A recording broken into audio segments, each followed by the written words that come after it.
RealTuners Radio.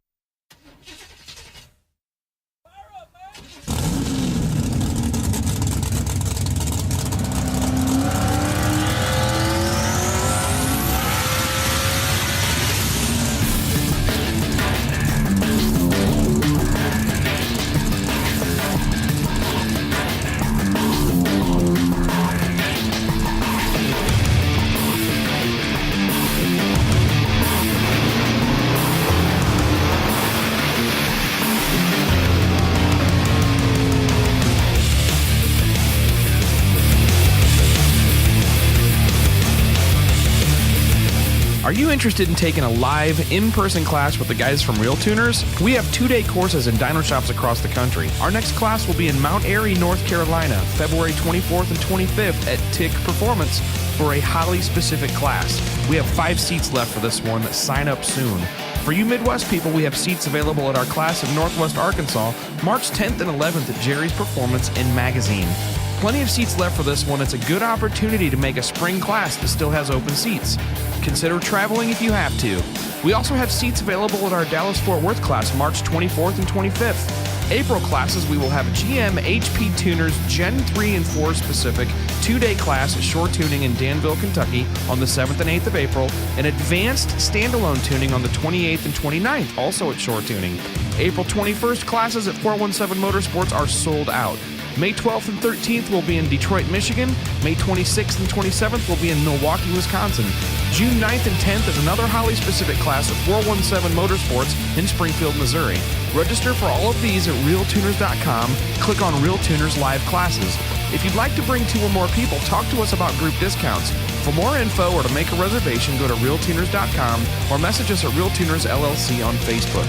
Learn how to tune your own standalone EFI systems like Holly, Fuel Tech, Megasquirt, Fast, and others on a chassis dyno. Includes topics such as traction control, individual cylinder tuning on a budget, and power adders.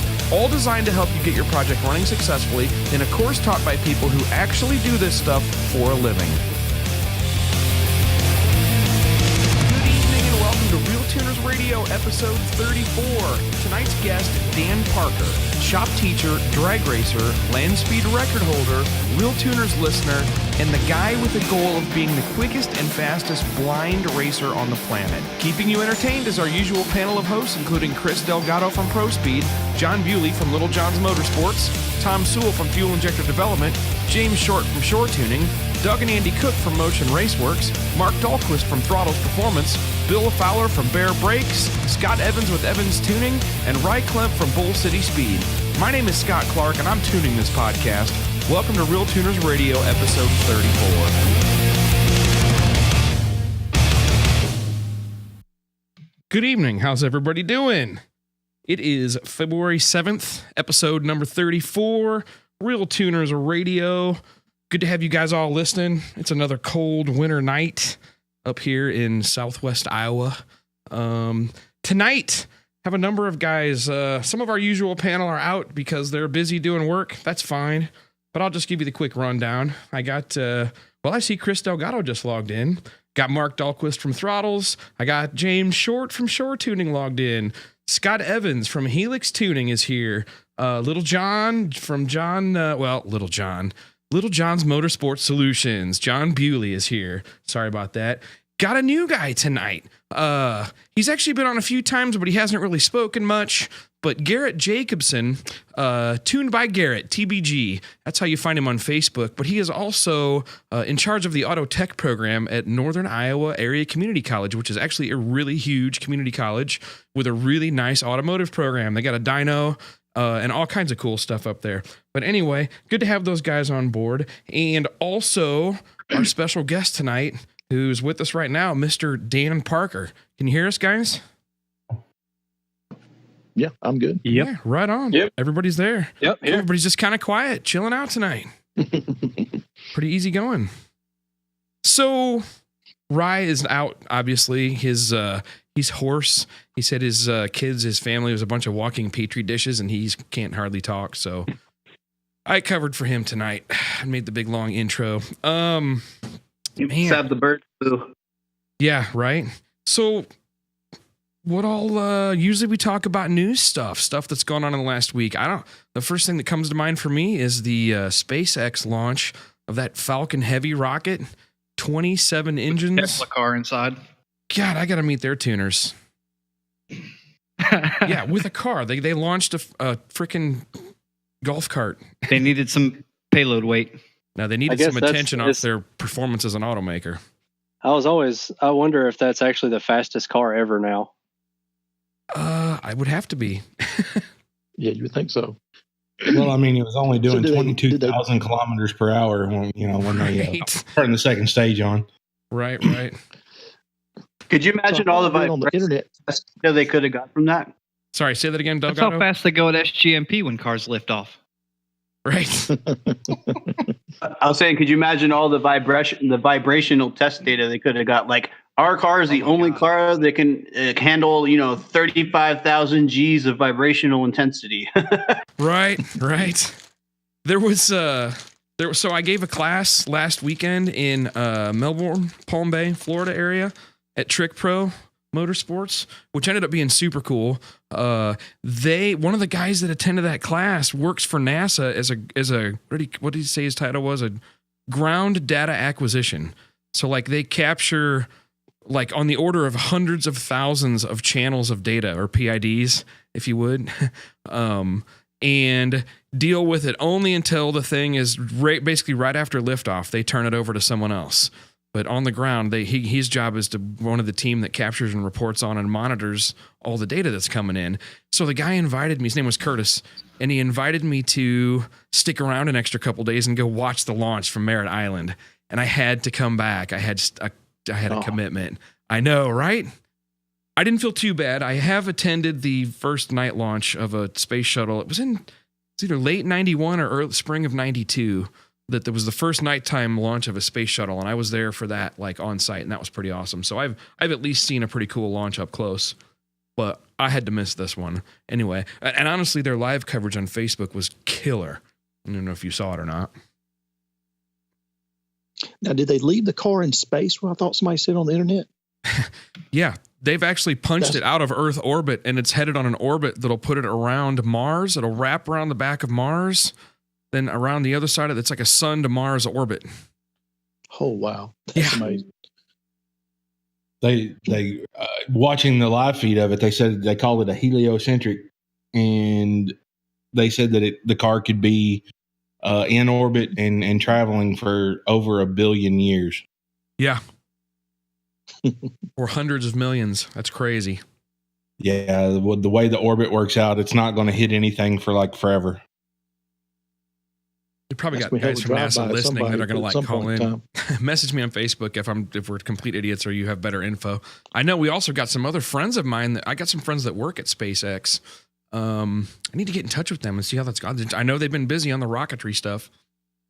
Lucas Wright is on my friends list. Saw him. Yeah, I don't know him though. He was, but I don't know him personally. He's obviously just on my friends list, but I saw him making posts about it and doing some other stuff. So I went digging and was looking around, and some of that stuff's pretty cool. The payload of that rocket is what kills me. As much as a 737, like 120,000 pounds or 140,000 pounds. 141. Yeah. Is what they said. 60 metric tons, 141,000 pounds. Wow. It's interesting that they choose to, is it really cheaper to carry the extra fuel to hit at the end or to use to control a landing than it is to just reuse a rocket? I mean, apparently, if somebody knows the answer to that, they have to let us know. I wouldn't want to guess. That's above my forte there. Not me either. But I know that the physics, you have to carry all that extra fuel up and then carry it all the way down to burn it at the end to slow the rockets down. I mean, that's a lot of extra weight, because they're carrying the oxidizer as well as the, regular fuel. They're not using atmospheric oxygen to burn. They carry their own oxygen. I mean, the amount of fuel that they got to carry extra to do that, it can't be. Doesn't seem like that much when you look at it. When you saw the thing popping, did you see the video the guy took? The guy that lived a mile away from where they landed him. That was. Impressive. The thing doesn't even really do a landing burn except for like the last 30 seconds before touchdown. Dude, it's like 7 or 8 seconds. Right. I mean, it looks like from this picture that it is going to slam into the ground, and then you just see it looks like maybe 1,000 feet or something. It pop, and then 4 or 5 seconds later, you hear like the sonic or the crack of the, engines firing up or whatever. That's pretty impressive. They don't fire them till late because they don't get as much pushback from just plain old air. They get more pushback from the ground being in the way. They get ground and effect. compressing the air underneath it. Yeah, I could totally see that. I could see that they're using ground effect at the end there because it's like hitting a cushion. Yeah, and we've got a user that pointed out that we've got a listener that pointed out that the third rocket ran out of fuel, which is why it crashed. Aha. Yeah, I didn't get to hear what the main body did. They cut the video off, though. I saw that on the live feed. You could tell something was wrong. Like, oh, it's just something interrupting the video feed. And I'm like, no, it was screwed up on the way down. But hey, man, that's 2 out of 3 ain't bad. No, I thought it was fantastic. Somebody posted, "Oh, there's proof that the Earth is flat." You see how they cut the video and switched to CGI? What are they talking about? Look at all the pictures. Dude, I was like, I couldn't believe it. I was like, come on, guys, I think really? they're just trolling you, Delgado. I think that is the ultimate troll. There's no one that really can possibly think that. I think they just get you I going. think if they believe that the Earth is flat, they need to be cut off from all human society completely and be sent to somewhere else to learn. There's definitely a whole group of people that believe that. we need to shift them to. We can definitely ask those people to leave our listening audience if they believe the Earth is flat. I don't think anybody. Can we send them to an island in the South Pacific with all the people that want pineapple on their pizza? Hey, man, what's wrong with pineapple? Not so bad on a pizza. Here we go. How about we just send the haters? Right. Oh, that'd be a big island. Haters. If all the internet trolls and Facebook haters would congregate in one spot. Oh. Hey, we'd have a planet called Earth if that happened. Yeah. Oh man. Well, where do we start? Hold on a sec. Let me get the slideshow going of Mr. Parker here. Boom. Okay. So, Dan, good to have you, man. What's I appreciate it. If you wouldn't mind, you kind of went through it already for the rest of the guys earlier, but if you could go from the top, it starts off as this guy is a pro mod level driver for a number of people. Start with your history there and then lead us into what happened. Well, I'm a second generation racer. My father, he's 74. He still races stock eliminator today. And I started driving pro mods in the late 90s. And I think 99, I started driving for Bill George. And I drove for him till the day of my wreck. We're still great friends. So we had a 63 Corvette, and I won the 2005 80RL Pro Nitrous World Championship. In 2008, I was in the final with Billy Harper and Valdosta. We were the first side-by-side 3-second Pro Nitrous pass. And Harper won. I runner up. And then we had a brand new engine combination in 2012. And first day out testing, had a couple of good licks. Had a 947 60 foot on one system with 28 pills in it, and went 262 to the 330. So next pass, we decided we were going to try to qualify for a little quick 8, and we don't know what happened, but everything went to crap right at the 8th mile mark, and took a hard right turn into the wall, and just, as you see in the pictures, I imagine it just cut the car in half. And then they tried to life flight me out of there. Bad storm rolled in. The helicopter couldn't go through the storm, so they had to throw me in the ambulance. My girlfriend Jennifer riding shotgun, and it was so bad they actually picked up another EMT on the side of the road from another ambulance to keep me alive till they got to the University of Alabama. I was in a coma for 2 weeks, and woke up. They brought me out of the coma and realized I was totally blind for life. And why was that? Because something swelling in the optic nerve? Yeah, my brain swole from all the rattling and the head trauma, and swole and compressed my optic nerve. Your optic nerve lies right behind your sinus cavity, and there's 1.2 million nerves in your optic nerve, and it cut off the circulation to it, and it killed it. So I'm totally blacked out. You can shine a laser pointer in my eye. I can't tell you. Really, no sense of light or dark. Zero. Wow. And some possibility down the road in the future of stem cell research possibly helping that out. Yeah, they're working on it. Stem cell research for optic nerve and spinal cord injuries go almost hand in hand. They're working on it every day, whether it happens in my lifetime or not. Who knows? But a friend of mine told me early on. He said, "Listen, if you just study all the internet and chase it every day," he said, "you'll never do anything. Right, you just wait for that." Yeah. So I just you're moving on. All right. Yeah, so I just said heck with it and just forgot researching it. You know, so if it happens one day, I'll see it on the news and I'll make them a call. Right on. Oh man! So what do you do now? I mean, what did you to start getting back into the swing of like normal life? What did you do? You know, so I came home. My right arm was stuck completely straight from all the surgeries and all the elbow surgeries, and I got all kinds of metal in this right arm. So I lost 33 pounds. I was in UAB for a month total, 2 in a coma, 2 weeks in rehab, and so I lost 33 pounds and. I actually was working on an NHRA Pro Stock motorcycle for a girl that was going to be her crew chief at the house. And so her husband was coming down and trying to finish it, put it back together. And I was trying to go out the shop and just trying to, you know, be part of something. And so I went through probably 3, 4, 5 months of pretty hard depression. And then I lost my brother in 2009. And he was just really smart and he loved the Bonneville salt flats. And so one night, you know, I went to bed and I was thinking about him. And it hit me in the middle of the night that, you know, I could race at the salt flats. He told me about these 4 French guys. They built a 50cc bike, took it apart, put it in their luggage, flew to the States, went to salt, put it together, and each one of them got a record, you know, with, without sidecar, with, without fairing, you know, the ultimate deal. I remember that story. They ran a couple of different classes too for a week. Yep. Yeah. Yep. And so I thought about that and it just hit me in the middle of the night that I could race the salt flats. I said, hell, all I got to do is go straight. So I never went back to sleep. And so when Jennifer woke up the next morning, I told her, I said, I figured out what I'm going to do. She said, what? I said, I'm going to become the first blind man to race a salt. She said, okay. And so then that just sort of gave me a purpose, you know, and, you know, and just started doing research. And I got an iPhone that allowed me to make phone calls. You know, it speaks to me everything on the phone so I can surf the net and everything else. And so long story short, a friend of mine owns a motorcycle shop, donated a wrecked Aprilia RS50. And so I was on the phone with Dennis Manning, who at the time owned the Bub Motorcycle Speed Trials. And Dennis said, I'm not even going to consider it unless you make it a 3-wheeler. I said, okay. So I started making a frame, you know. But that's a sidecar class out there, right? No, a cycle car is or like sidecar? a Harley trike or Can-Am, 3 different tire tracks. A sidecar only has 2, you know, front and rear of the motorcycle, 1 offset to the side. Right.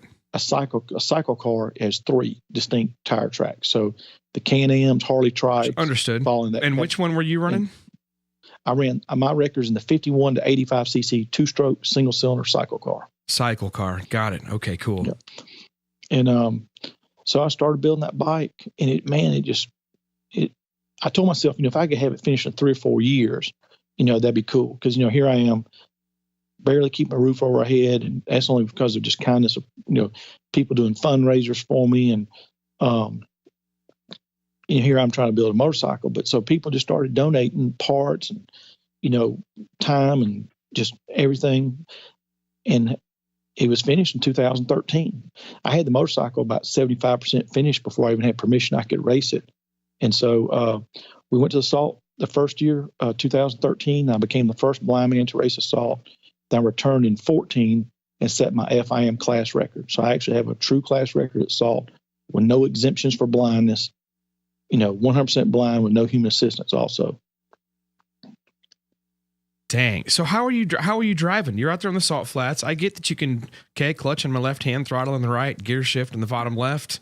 But how are you steering?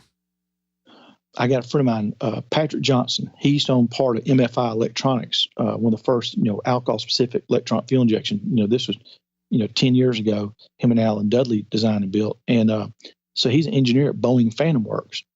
So when I first started dreaming up this project, you know, I knew Patrick, electronic engineer. I called him up. I said, I need a guidance system. I said, this is what I need. You know, something to plot straight and give me some kind of audible feedback. He said, that's easy. He said, that's all you worry about. Just start moving forward. I got you back. And sure enough, Patrick came through. And so they give us access to the salt. We plot the center line, you know, and the computer calculates it through GPS. So as soon as I get moving, if I'm 1 foot right or left, it gives me audible tone. Then the further off center I go, the tone increases. And then if I go 20 feet right or left, it shuts off the bike. They got a chase vehicle. Patrick can remotely shut it off, like to say if somebody, one of the crew says fire, they can shut me down. When I go through the finish line, it shuts off the bike. If it loses Wi-Fi signal, GPS signal, or if the hard drive overheats, it shuts off the bike. That thing's going to be a lot of testing where it's just shutting off. Did it give you a hard time, or was it pretty reliable right when you went out? Or? It was amazing. All right. The first day we tested was about 3 weeks before we were supposed to be in the salt at an airport in North Alabama. And it was giving me too much information, too slow. So we regrouped. Patrick took the guidance system back home, reprogrammed it. We met the next week, and they pushed me around with a side-by-side to start with. Well, the first time we tested it, nobody ever rode this motorcycle. I tell people, I'm not some rich engineer that hired a factory to build me this bike. And I showed up with my leathers, so I was the first person to drive it down the runway, and I made it from one end of the runway to the other by myself. And, without, going out of bounds, I probably only went 20, 25 miles an hour, but that was huge, going from, a year and a half earlier to almost being dead to blindness to here I am actually driving a motorcycle. Right. And so at that time we had about 2 weeks before we had to be at the salt. So we come home and we had a thrash to put a trailer together and took off. I had some really good buddies, took, 2 weeks out of their life to drive me to the salt. Set a record the first year. Phil Schuler, had met a young blind guy at one of the ADRL races. And so he was bringing him to Indy. He wanted me to meet him. So anyway, Phil and him pitched in for the crew. We went to Indy, hung out with them, met Jacob, then come back down. So we made a 2 week tour of the United States and had a good time. Man, that is awesome so far. That's gigantic balls. That's awesome. So I'm super curious to hear, or to test, or just to understand how that, how often does it ping you audibly to tell you to go left or right going down the course? So what it does, let's just say as I go further off center, the tone goes do, do, do, do, do. Got it. That's how it sounds in my Got ear. it. So if I can maintain a tone, I know I'm not wandering. Let's say if I'm just 3 feet right, that's fine. As long as my tone's maintaining, that's fine. Yeah. But so we started testing that system in my buddy's little 4-cylinder Sunbird at Phoenix City Drag Strip a couple months ago. And it's totally different in a car because it's quiet and I got molded earbuds in. I'm having a hard time distinguish between right and left. Well, when my buddy riding shotgun, the day I made a quarter mile pass at Phoenix City, he only gave me 2 corrections the whole quarter mile. He'll go right and just pause. I'll go a little right and I'll straighten out. He might say left, stop, and that's it. And so the new system, I believe, is going to probably say right, if it needs to be a harsher correction, and then so the new car I'm building is a 08 C6 Corvette. So we're going to integrate it to the factory stereo. So, play it to the factory audio. Yep. Plenty. Yeah. I actually have me some Bose 8-inch subs in the door talking to me this time. Right on. All right. So let's talk about your, I put it in the video that we're sharing on Facebook, but let's get some addresses down first. So he's got a fundraiser going that some guys put together to help fund the purchase, or really they're going to build it themselves, the navigation system, the upgraded navigation and guidance system. So to fund we got a GoFundMe going. Brad Ash, a friend of mine that recently worked at LS Experts in Atlanta, and he found out about me, started volunteering. And he's working on the Corvette, so he started the GoFundMe because we got to buy all the sensors. Patrick, do the labor for free, but the sensors are just outrageous. One sensor for the new deal with the gyro with the GPS in it. The mid-level sensor is $8,000. The one he wants is $20,000, which we know we can't afford that. So we got to raise about $20,000 to come up with a new, guidance system. And then, like I put on the, GoFundMe, anything extra will go to finishing the car, team travel, ain't nobody getting rich off this deal. We're just trying to set a world record. No, we're going to all kick some in, but where do you find the GoFundMe at? What's the web address? I think he's got Racer Helping Racer, but if it's on my Facebook page, Tragedy Triumph Racing, I got links on there. And I tell you what, Mr. Ash is on the, he's on the Facebook chat. If you want to post a link, feel free, put it up there on the chat right now. like I tell folks, man, everybody ain't got to pitch in. Yeah. Follow crazy Tragedy money, to Triumph Racing on Facebook. There it is. Brad Ash just posted a link. And it's GoFundMe.com/helping a fellow racer. And, like I tell folks, man, I know we're all working folks and got race cars, but, $5, $10, $20, it starts adding up. We've been blessed. I think for the podcast, I checked it. We about $850. And let's see what we can Brad bump it up to after this. Gave him $40 cash today. So, yeah, it's all good. Yeah. If any of you guys got a little bit to share to send toward that, I'm going to kick some in for that because that's, I just want to see this thing go down the salt at Bonneville, and maybe we're trying to be able to race at some of the drag events, possibly as an exhibition thing, is what I'm hearing. Yep. So now my new project is a 08 C6 Corvette. Sold a van I had, and I found a flood salvage 08, car in Oklahoma with no motor, no seats, and some of the stuff strips. Anyway, got me and 3 buddies loaded up, made us a turn and burn trip to Oklahoma City, and picked it up and came back, and we've been working on it here at my house. And there again, more blessings. I put a post up, asking about a dash bar on a C6, and Chip Ellis, racing NHRA Pro Stock bike, he tagged a guy named Norman Boutot in Indy. And he works for Morgan Lucas in the fab shop. Well, he does a bunch of these C6s. His Facebook page is Storm and Norman Custom Cages. So after I got talking to him, he said, man, I'm so impressed what you're trying to do. He said, I'll bend it for you for free. Well, then he reached out to his tubing supplier, AD Performance Products, and, Indy, they shot him the tubing. So I had to pay for the shipping, and it came here, fit like a glove. Had some friends come up, Little Art Race Cars in Dothan, and we put, and Brad and everybody, we had a party a couple weeks ago, a cage party. We got most of the cage put in, a day and a half. I was following that on Facebook. That looked pretty awesome. Yep. So it's getting there. So I was notching tubing myself, and, helping the guys as much as I can, Say, Dan, I don't want to derail you from the Corvette, but I would like to start with back at your motorcycle, the construction of the motorcycle, because that to me is very, very interesting, because that was your first attempt after your accident of doing anything. And I'd like to hear about how you, I want to hear about like how you overcame, like how you relearned to fabricate, and how you retaught yourself. Cause now you're an instructor for that too. You teach full time, right? Yep. I'd like to hear about that if you would. Yeah. Well, 6 weeks after I came home, the guys were in the shop, they're working on Ian's motorcycle. And, there's a video on YouTube. If you search Dan Parker Rehab, there's a few videos on there. Well, I just walked in the shop that day, and I told the guys, I said, I'm going to run that milling machine today. And everybody was like, oh, crap, this ain't going to be good. Call 911, get them on standby. So a friend of mine, Mark Sisk, found out about a place in Seattle, Washington called the Lighthouse for the Blind, and they employ 200 blind machinists. Well, he flew out there to learn a little bit how he could help me. Well, they donated what's called a Meditoya talk box. So it hooks to Meditoya products, calipers, indicators, and I can hit a button and it speaks the measurement. So my first deal is I want to indicate my vice. So the videos on the internet is the actual true video, no practice, no nothing. And I indicated a vice within a half a thousandths in about 15 minutes. And so then I said, all right, well, I just want to drill a hole.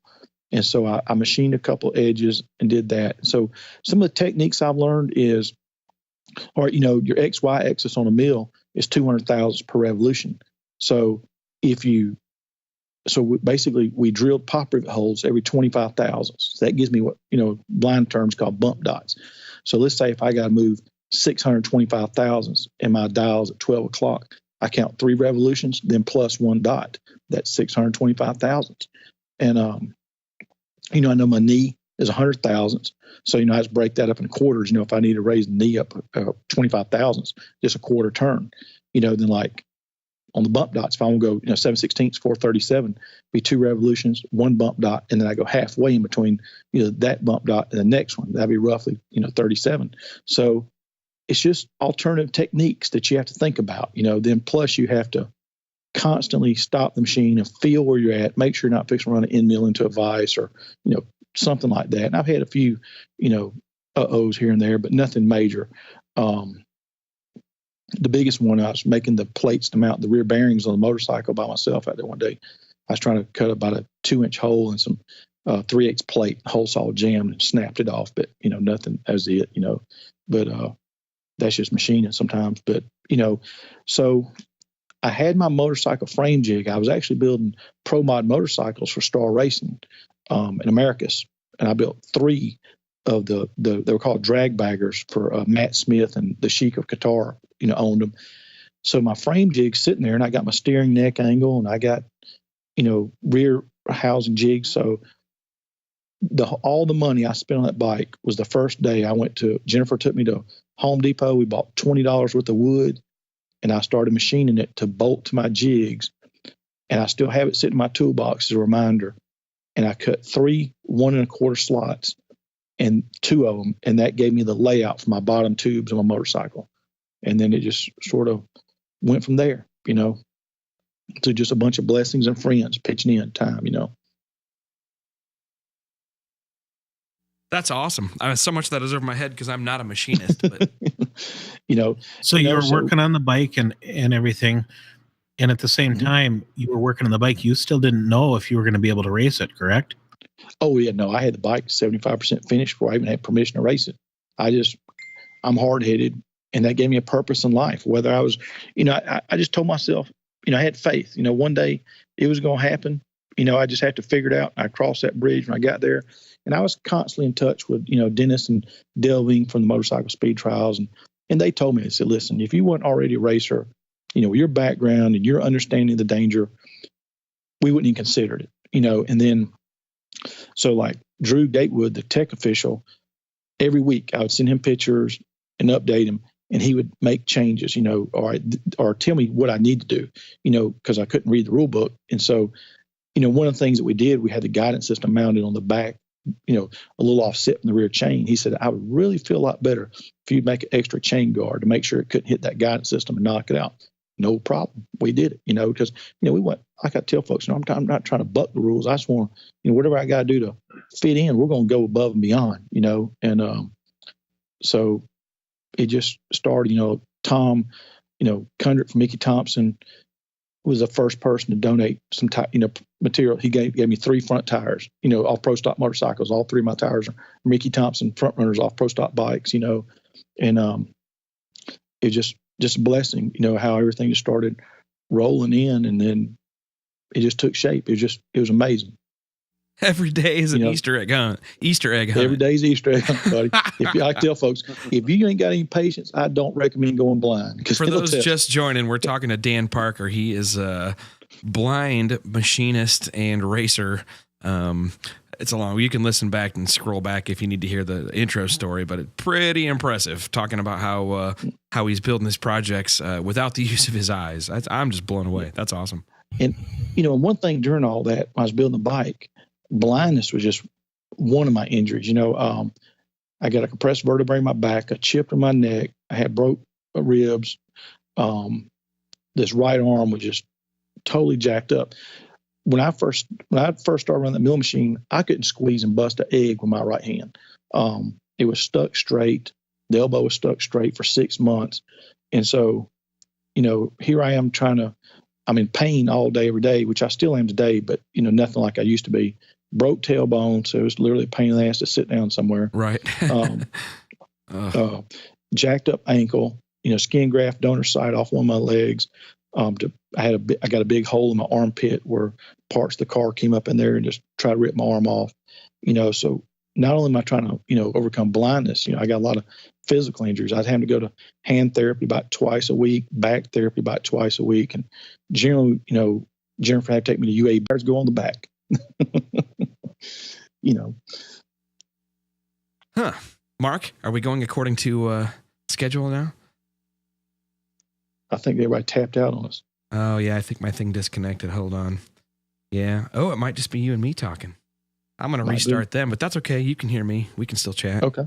So, anywho. So go ahead. So I've been really enjoying listening to RealTuners. And, man, the first one I listened to was Eric Yost. And, man, I was like, because here he is talking about aerodynamics and land speed racing and some of the stuff he's done. And so since then, I found, Eric on Facebook, sent him a messenger. he answered, and he's been, pitching in a little bit on my C6 Corvette on some ideas and some thought processes. And it's good to have somebody out there that's, wealth of knowledge and, is willing to help, and that's cool. I've been really appreciative of that. Eric's awesome. No, yeah, it's funny you say that. You talk about aerodynamics. He knows what he's doing. But we had a couple guys at my class this last week, the Dave and Mike Matajasic, who started off as land racing noobs years ago at the Maxton Mile, but since worked their way up with this second gen Camaro they've owned forever. That they've won 2 of the Hot Rod magazine shootouts at Maxton. They used to kick off the Ohio Mile there. And you're familiar with a lot of ECTA folks, I'm sure. But anyway, they brought their car. They're getting ready for this Blytheville, Arkansas meet here in April, and they brought their car to my class at Trick Pro in Melbourne, Florida last weekend, and we tuned it. We fixed a bunch of wiring bugs and got rid of the non-resistor spark plugs that were causing problems, and got the thing on the dyno and got it all dialed in, and it was real interesting. It was cool. Those guys actually they're like wind tunnel junkies. They've been to the wind tunnel with a number of different projects and just hanging out and helping. I really like to talk to them. Oh my God. It's totally not the stuff you'd think about, the things that they're concerned about. One thing I took to heart was Eric talking about, block off everything in the front, and I think last night I posted, we made a grill opening block off for my C6. And so my buddy Jacob, that, he's been here for me this whole project. He's never really done sheet metal work. And he was scared. I said, listen, man, I said, I can teach you. I just need some hands and some eyes, and so, always teach them how to use a shrinker stretcher and shape the metal a little bit. And, so we got that thing made. And so now the centerpiece is going to be the ram air, where the oval hole is going to be for the ram air to the throttle body. Gotcha. Okay. Yep. Yeah, should we get everybody else signed on yet? We're getting there. We're almost there. My Wi-Fi did something funky. I don't know what's going on, but anyway, it's coming back around. So, so anyway, so building the bike for Bonneville. I mean, I guess, so walk us through the whole procedure there. This is the first time you'd been to the Salt. Do you have any mentors or help there? Or, I mean, that's not actually something that's easy to do. Usually it takes a few years of just spectating before you can. Well, luckily, Drew Gatewood just really stayed in contact with me, and I was prepared. I was very prepared, I think. I had just a few little minor glitches, but the main thing they wanted to do is I had to prove that my guidance system would work. So we went, way away from everybody else and just set up a little temporary course. Patrick plotted it, and I made some practice runs. So then I had to make some demonstration runs for all the officials. No problem. That's what we're here for, So then they put an independent rider on it from Germany, and he verified, how the guidance system worked. He went out of bounds, it shut off. We went through the finish line, it shut off. Everything that we told him it did, it did. So, so what was funny is the next day I made a photographer was there from the Salt Lake City Tribune. He took pictures. So the next day I made my first pass, and I became the first, blind man to race Salt. My first pass was 55 miles an hour. Well, we're sitting around in the pits getting the bike service ready to make another pass. And Delvine and one of the other officials comes up and he said, listen, we got to have a talk. We got problems. I said, okay. So we sit down, and he said, we just got a fax or email from the BLM. And they said that we're out of, we're void of our contract basically because, you're blind. You made the Salt Lake City Tribune. It's obviously a blind man doesn't have a driver's license, and you got to have a driver's license to race on the. Right. Before I say anything, I said, I'm going to tell you all right now, I'm a racer. I'm not going to jeopardize this series or any of these other people. I'll go home right now and we'll regroup. We'll figure this out. But I might have a solution to the problem. So I told Jennifer, I said, will you go get my wallet? So she goes, get my wallet, and I hand the AMA official my driver's license. He goes, you're kidding. I said, no. Huh. So Delvine, she sighed like she just beat a murder rap. Like, oh. So he said, are they expired? I said, nope. he said, and so he says, have you gotten a letter in the mail stating they're revoked? I said, not that I've seen. And he goes, well, fair enough. And so then he goes, it says corrective lenses required. And I slid my Oakley sunglasses down on my eyes. He said, who in the hell am I to say they're not corrective? Right. So they took my driver's license, they faxed it to BLM. And so it was about 3 hours, and we're sitting around and said, well, they're done. It's getting close. It's like 4:30, 5 o'clock. And so we're packing the bike. Here he comes flying down. He says, unload that thing. You're good to go. So we unload it, thrash it. We get in the lanes, and the wind picked up. They had to shut it down. Typical deal in the afternoon at Salt. And the next day we were already scheduled to leave, go to Indy. So we couldn't stick around. But, that was one of my memorable moments from the Salt. This is a time to remind people that if you're not familiar, if you don't know much about Bonneville racing, rent the movie watch the movie, The World's Fastest Indian. Because this is kind of gives you like what you got to go through, the tech stuff. Usually it's hard to nail the tech in one shot. Maybe a little easier for the bike guys. That was probably a good choice. And if you like to read books, read the book, the One Good Run, The Legend of Burt Monroe. It's an awesome book. I've read it twice so far since I've been blind. Ooh, I got to get that. It's awesome. Okay. Right on. So we, continued to come home, regrouped on the bike, and then went back in 2014 and set my FIM class record on the last day. Had a couple rain days that year. The last day, made my one run, set my record, went to impound. We already had my engine certified and sealed. And so we turned around and went through the finish line in time. And we probably only had 2 hours for the end of the day. So we set the record just in time. So, that I get officially have a FIM class record at the Salt Flats, which, few and far people between can say they have that. So I'm really proud of it, Yeah, that's outstanding. Much less being blind. Man, there are some people that go out there and spend 10 or 12 years trying to get a record. Yep. So after I did that, I spent 9 months in Louisiana at a school for the blind. I call it Blind Boot Camp. They teach you, cane travel, because I knew I was wanting to become a teacher at this high school. The way things were going, the teachers were going to retire. And I knew if I had to take someone's elbow to go anywhere in the school all day, every day, there's no way I'd ever get hired. So this training program is real rigorous. So I spent 9 months there. I took 2 hours of wood shop, 2 hours of kitchen, 2 hours of cane travel, an hour of computer, an hour of braille every day, Monday through Friday. And so the school apartments are about 3/4 of a mile away from school. So once you get to your certain point of cane travel, you get kicked off the bus. You got to walk to school every day, and you got to do your cane travel assignments. To graduate, you have to do what's called 3 drop routes. They drive you around in a van, get you good and lost, drop you off, can't use your phone, can't ask for help, and you got to find your way back to the center. That's horrible. Oh, this is blind boot camp where I went. That's got to be frustrating as hell. Oh, that's great. Did any of the rest of you guys feel just like there's nothing in your life at all that's really even a challenge? Oh, wait, it gets even better. So then I got dropped off 2 miles away. I made it back in an hour and 15 minutes. And then you have to do what's called a 10K. They give you 10 kilometers of walking, and you have to stop at specific points and get business cards to prove you were there. And you got all day to do it. It took me 6.5 hours to do it. And so it's and they teach wood shop, not as necessarily an employment skill, but as a confidence builder. If you can run a radial arm saw, your fingers an inch away from the blade, you got confidence to go out in the world and try to, do cane travel by yourself and everything else. Yeah. Yeah.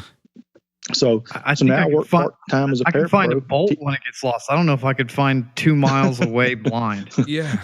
Hey, at the shop, everybody knows you don't pick up something, just wander around and feel it and search it and just lay it down somewhere else, because when you pick something up, you got to put it right back in my shop. When you first messaged me, one of the first things you commented was that you thanked us for having like I work really hard on the audio quality of the show, trying to make it like broadcast levels, not like I'm pretending we're on like NBC, but to have good audio quality. And obviously Scott Evans is like a huge help on that on here, by the way. But did your hearing noticeably improve? I mean, I'm guessing it's definitely improved. Don't your other senses make up for it? I'm lucky that I still got real good hearing, from racing cars my whole life. But what it is you use it more. Instead of your eyes picking up clues for you, your hearing picks up clues. Like as soon as, say if me and Jennifer go to McDonald's, as soon as I sit down, I can hear where the door swings, so I know where the exit is. I hear somebody filling their ice cup, so I know about where the vending machine's at. So just stuff like that you're constantly picking up on, and so you just use knowing where the beer's at's most important. Yeah, the fountain. Yeah, but I hadn't found that. So we do have a listener that's wondering, how do you find your 10mm sockets? All right, no problem. I got a solution. So buy 20 of them.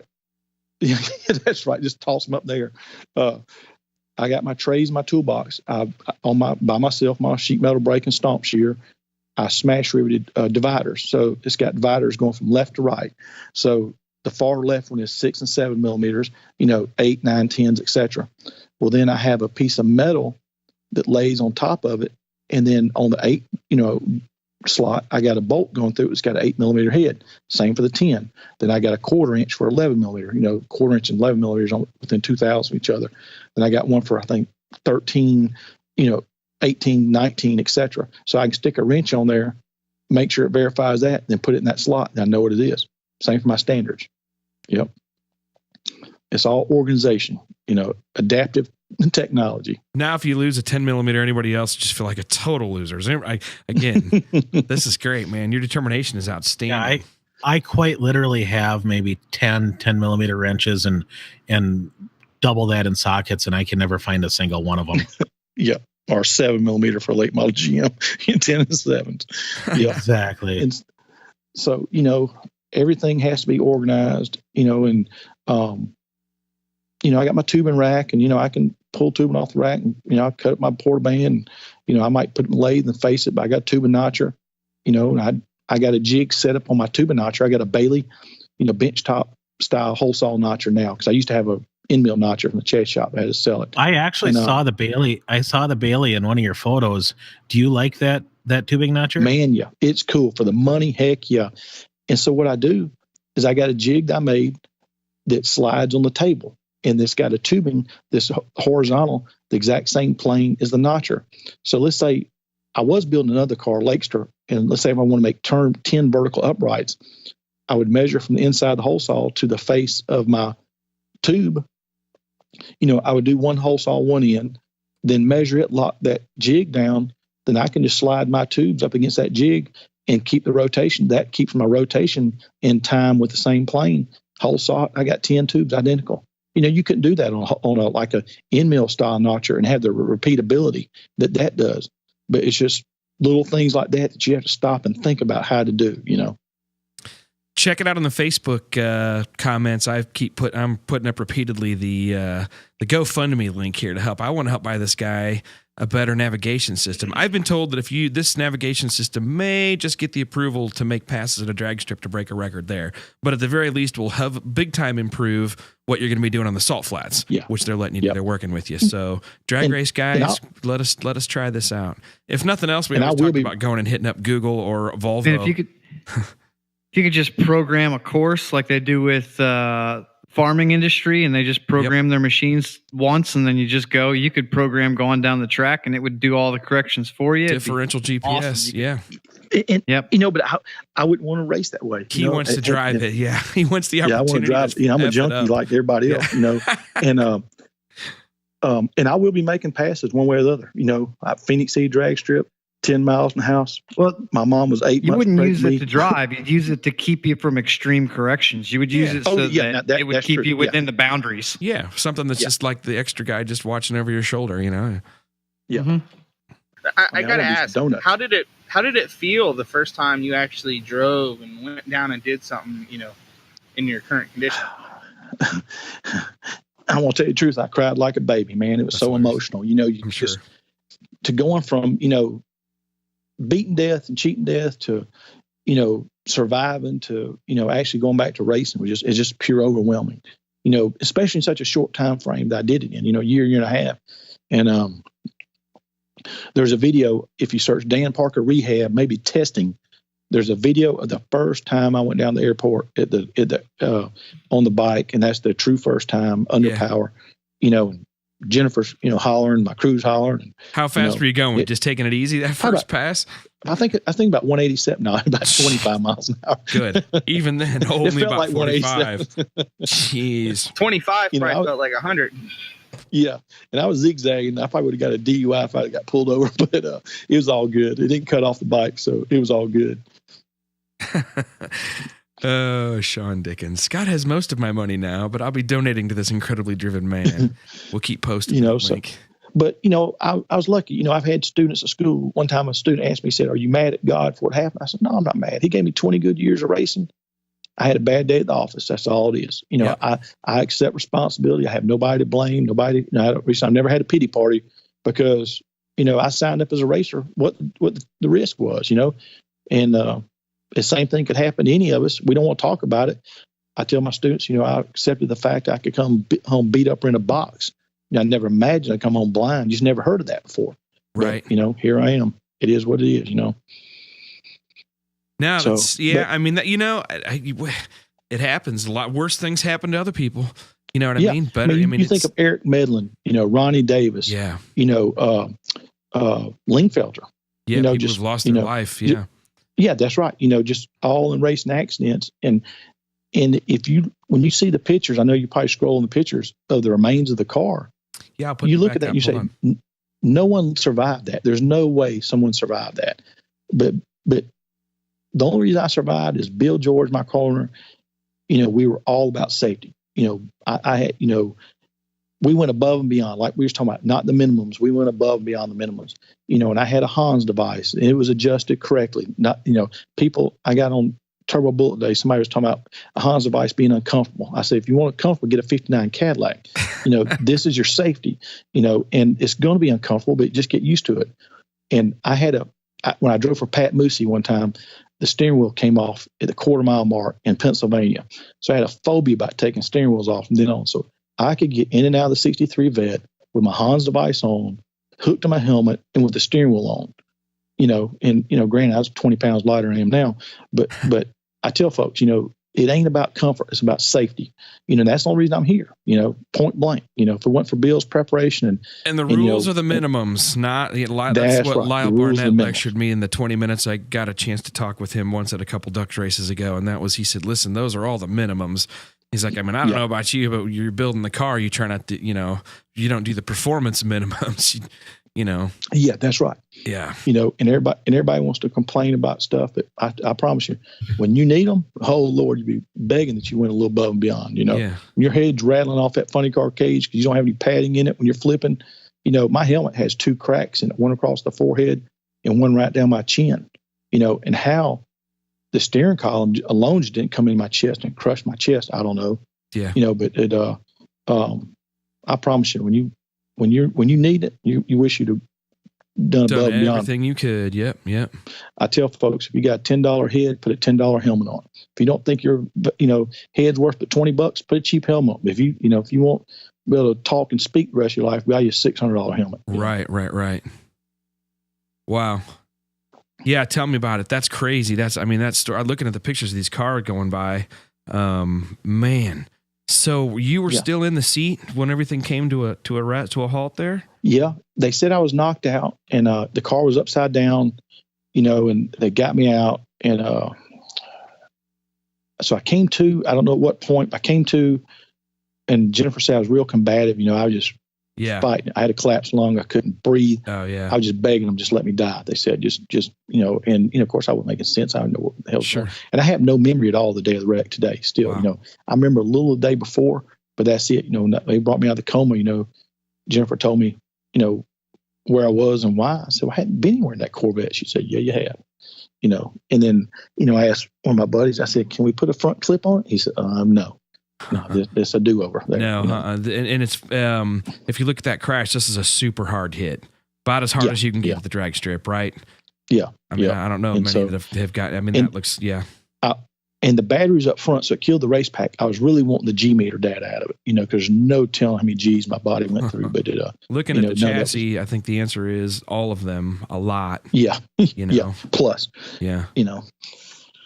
So, you know, it is what it is, you know. So now I teach part-time at a high school, teach machine shop. I believe in, you know, skilled trade education and working with your hands and trying to move forward. And, how many students do you have? You know, what are they like? What's the school like where you're at?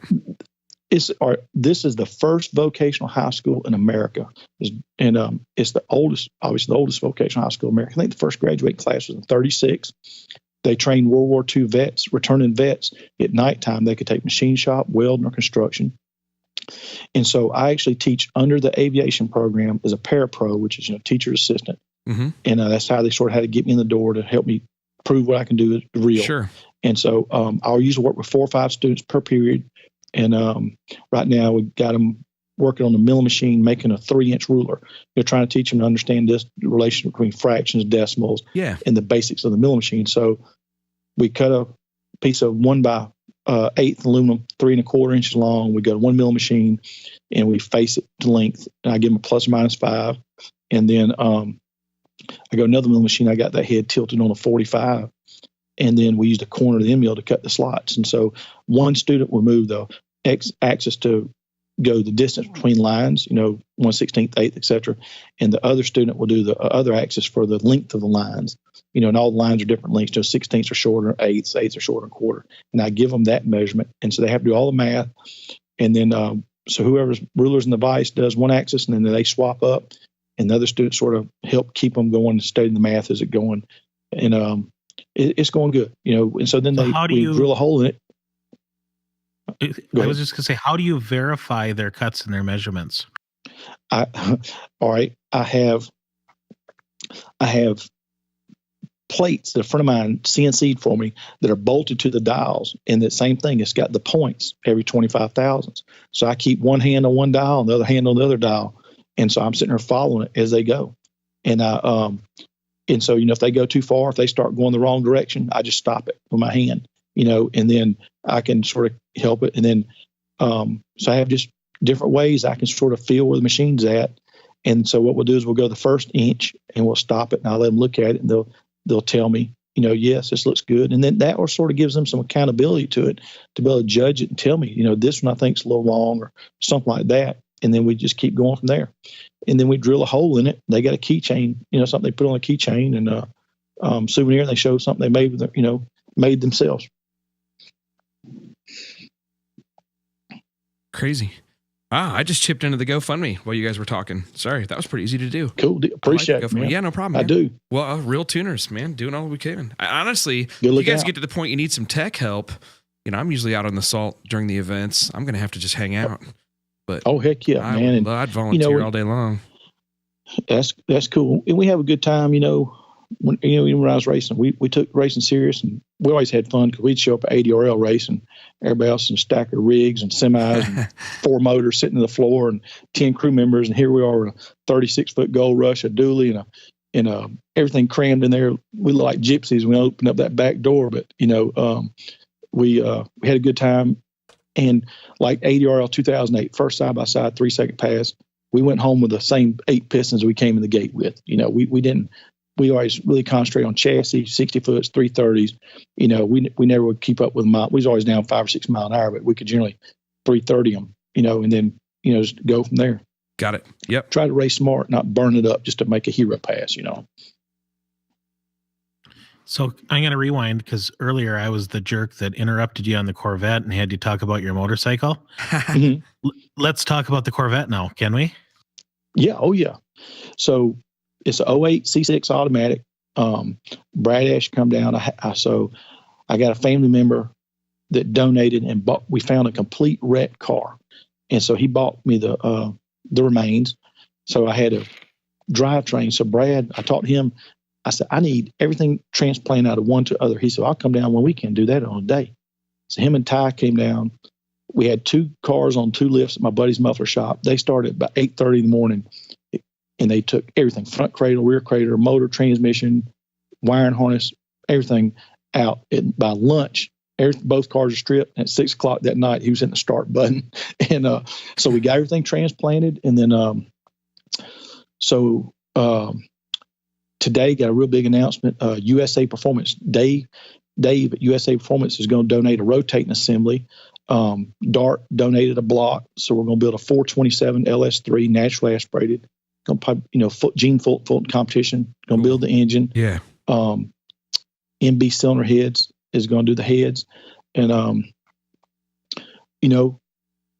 going to put it together. Hopefully, we probably got about another month worth of fabrication to get it ready to go to paint. And then my buddy and his father, Jacob Denver, they're going to paint it, and it's going to be the same paint coat as the red Corvette was and the motorcycle. And then once it gets back, hopefully by that time it gets back, Gene will have the motor ready. We'll start sticking it together, and still got to fab up some exhaust. I got a GT2 rear diffuser, rear bumper cover that's supposed to give more aero. So we got to fit the 2 exhaust tips coming straight out the back. I ordered it with no openings. And then Brad got a wing. We got a Pro Stock style wing we're putting on it. We got the grill block off plates made. So now we're going to make the lower skirting for the nose. We're going to put, it's going to sit so low. Corvette's a pain in the butt to jack up anyway. So on the rocker bars, I'm going to have 3 pieces of 1 1/4 square tube go down. I'm just going to put a piece of 1 1/4 square tube right up under the floor pan. So that can be a jack point and a jack stand point. That's going to give me a place to attach my side skirting, for my ground effects for aero. And so we're just going no radiator. Going to put a water tank, a 15-gallon water tank in the rear, and trying to, I need a LS dry sump system and a few other things and biscuit in there. So it's we're fitting it for 2 seats so somebody can ride with me during testing in case something, goes to crap or, something happens. They can reach over, grab the wheel, tell me to get on the brakes, whatever. And then we'll start testing as soon as it gets ready, Pink Sea drag strip or Montgomery drag strip, and then go from there. Should make, we're thinking 750-ish horsepower. Got a Brian Tooley camshaft for it, Holley high rim. It's going to be about 13, 14 to 1 compression, so it's going to be a pretty sporty piece. And this is naturally aspirated? Yep, naturally aspirated. And going to go through the stock 6L80 transmission. We still got to get a torque converter for it. And this is a drag race. This is a drag race car. This isn't a land speed car. No, it's going to be a land speed car, but it's going to have a lot of drag racing properties to it. But it's a land speed car. Got 256 rear end ratio in it, and I think I did the math. It should turn about 6,400 in drive with the torque converter locked up at 210. And that's the goal. Is what is the current record at that you need to break? A legally blind man in Europe has been 200.4 with somebody riding shotgun, giving him audible direction, in his buddy's borrowed supercar. So, speed and horsepower belongs to America. So I'm going to break that record, bring it home to America. So hopefully my goal is about 210. And I working on a couple of different venues where to, set the record at. I got a couple that's looking promising. And if I can't do it there, hopefully we'll go to Salt Flats. I love the salt, but it's so rough on your equipment salt wise, and for me, I have to rely on everybody to help clean up the van and the trailer and the car, and it's tough. So if I can keep them going to the salt, I'm going to try to, just for that aspect, but if not, if I can, I'm going to set the record at another, maybe standing mile venue or something like that, So we got a full cage, 1 5/8, 120 DOM. Got 2 Kirky seats. I'm going to build my own head containment units for them. Trying to, help, in case anything else goes to crap. Like I said, above minimums, for safety. 10-pound fire suppression is minimum. We're putting 20 on it, and just keep moving forward. Every day we're making progress. Say, Jennifer wants me to ask you about your school bus. Now this might be above y'all's pay grade here. All right. Now I've never been batting 100, and so in the about 2005, I bought a used school bus. I cut the back out of it. Now just as the radius comes around for the back door, so I cut the whole back out of it. I dovetailed the frame, made my own rear ramp door, and I had an Outlaw 10.5 Mustang. And I could pull it in the back, shut the door, and drive to the racetrack. And my quote was, "When the bus door drops, the bullshit stops." And so then I built another one in 07 when I had my 62 Impala bubble top, and it was a bigger one. We were actually going to make a lounge up front. Had 2 folding couches. They have a queen bed above the hood of the Impala, towards the back, like toter homes are now above the cab, just towards the rear. And just never got finished. So I put it for sale. A guy came from Michigan. Him and his buddy drove a Saturn down, put the Saturn in it, and drove it back to Michigan dead middle of winter. And he said, "Man, I can't go to the track without people just going nuts over that thing," But yep, I love oddball stuff like that. The only one we got better than that is we've got a listener here that's wondering if you need any custom electrical components, like maybe a custom fuse box or a wiring kit. He's maybe willing to help you out. How does he contact you, or should he contact Brad, or what should he do? He can shoot me a private message. He can go to my Dan Parker, my personal page, and send me a messenger through there, and I'll contact him. And thank you very much, because we're definitely going to need some wiring. We got water pumps, and we're going to use most of stock electronics, but we've definitely got some wiring. So we definitely need some wiring supplies or other stuff. So I'll definitely talk over it with him and tell him I appreciate it sincerely. Okay. His name is Jason. So thanks for listening. Thank you, Jason. Like I tell everybody, trying to build a land speed car on a disability check is pretty rough, but I've been blessed. My other antic besides the school bus was in 2003, I just got divorced, and one of my buddies was living with me, and so I'm riding down the road, and I see an 88 Lincoln limousine. I saw any reputable chassis shop needs a limousine to pick up their customers at the airport. So me and my buddies, we pitching on this thing. I put an Enderley scoop on the hood. Walmart used to have these little sticky things that look like two twin exhausts sticking out. So I bought 4 of them, had that look like zoomies on the hood, corset of bullhorn, spinner hubcaps, and numerous bumper stickers and all. But the main thing is I wanted flamethrowers. So I ordered a flamethrower kit. You put them on 50 Mercuries, you can pull the choke, and enriching it, get some flames. Well, EFI 302, that ain't happening. So, I put 2 fogger nozzles in the tailpipes with a fuel solenoid, going to the fuel rail. And all it would do is just squirt fuel and puddle and catch on fire every now and then. So I said, I just need to atomize the fuel. So I just put some nitrous on the backside of the fogger jet, blowing into the tailpipe across spark plugs, firing with the flamethrower kit. And it, just in case anybody owns a muffler shop and they see anything, it's louder than a shotgun going off. If you do it idle, it's just as hard as you push that button for the solenoids, that thing would just rapid fire like shotguns. We used to just terrorize the town. So one year we go to Orlando, and we're just, I buy a drag rail entry just to get the limousine in the pits. And we're riding around all weekend, just having a good time. Well, I driven for Pat Moosey in 2003 in Pro Street. So Pat's, Elizabeth and Lizzie, when she was little, Rose, his daughter, and all were coming into the airport. So he tells Rose, he says, we burnt some motors up. I can't get there. This guy's going to send a limo to come get you. She says, how do I know which one it is? He said, don't worry, you'll see it. So this thing also had a box on it that played like ice cream music and animal sounds and everything else. So here they are, the Moosey family under the awning at the Orlando airport. And about 5 of us already in the limousine with a full nitrous bottle, a big, mother bottle in the trunk riding around. and so the ice cream music's playing, and Rose sees this limousine, and she just drops her head like, oh, my Lord. She knew exactly who her daddy done sent to come pick her up. So we ride around Orlando terrorizing it that night.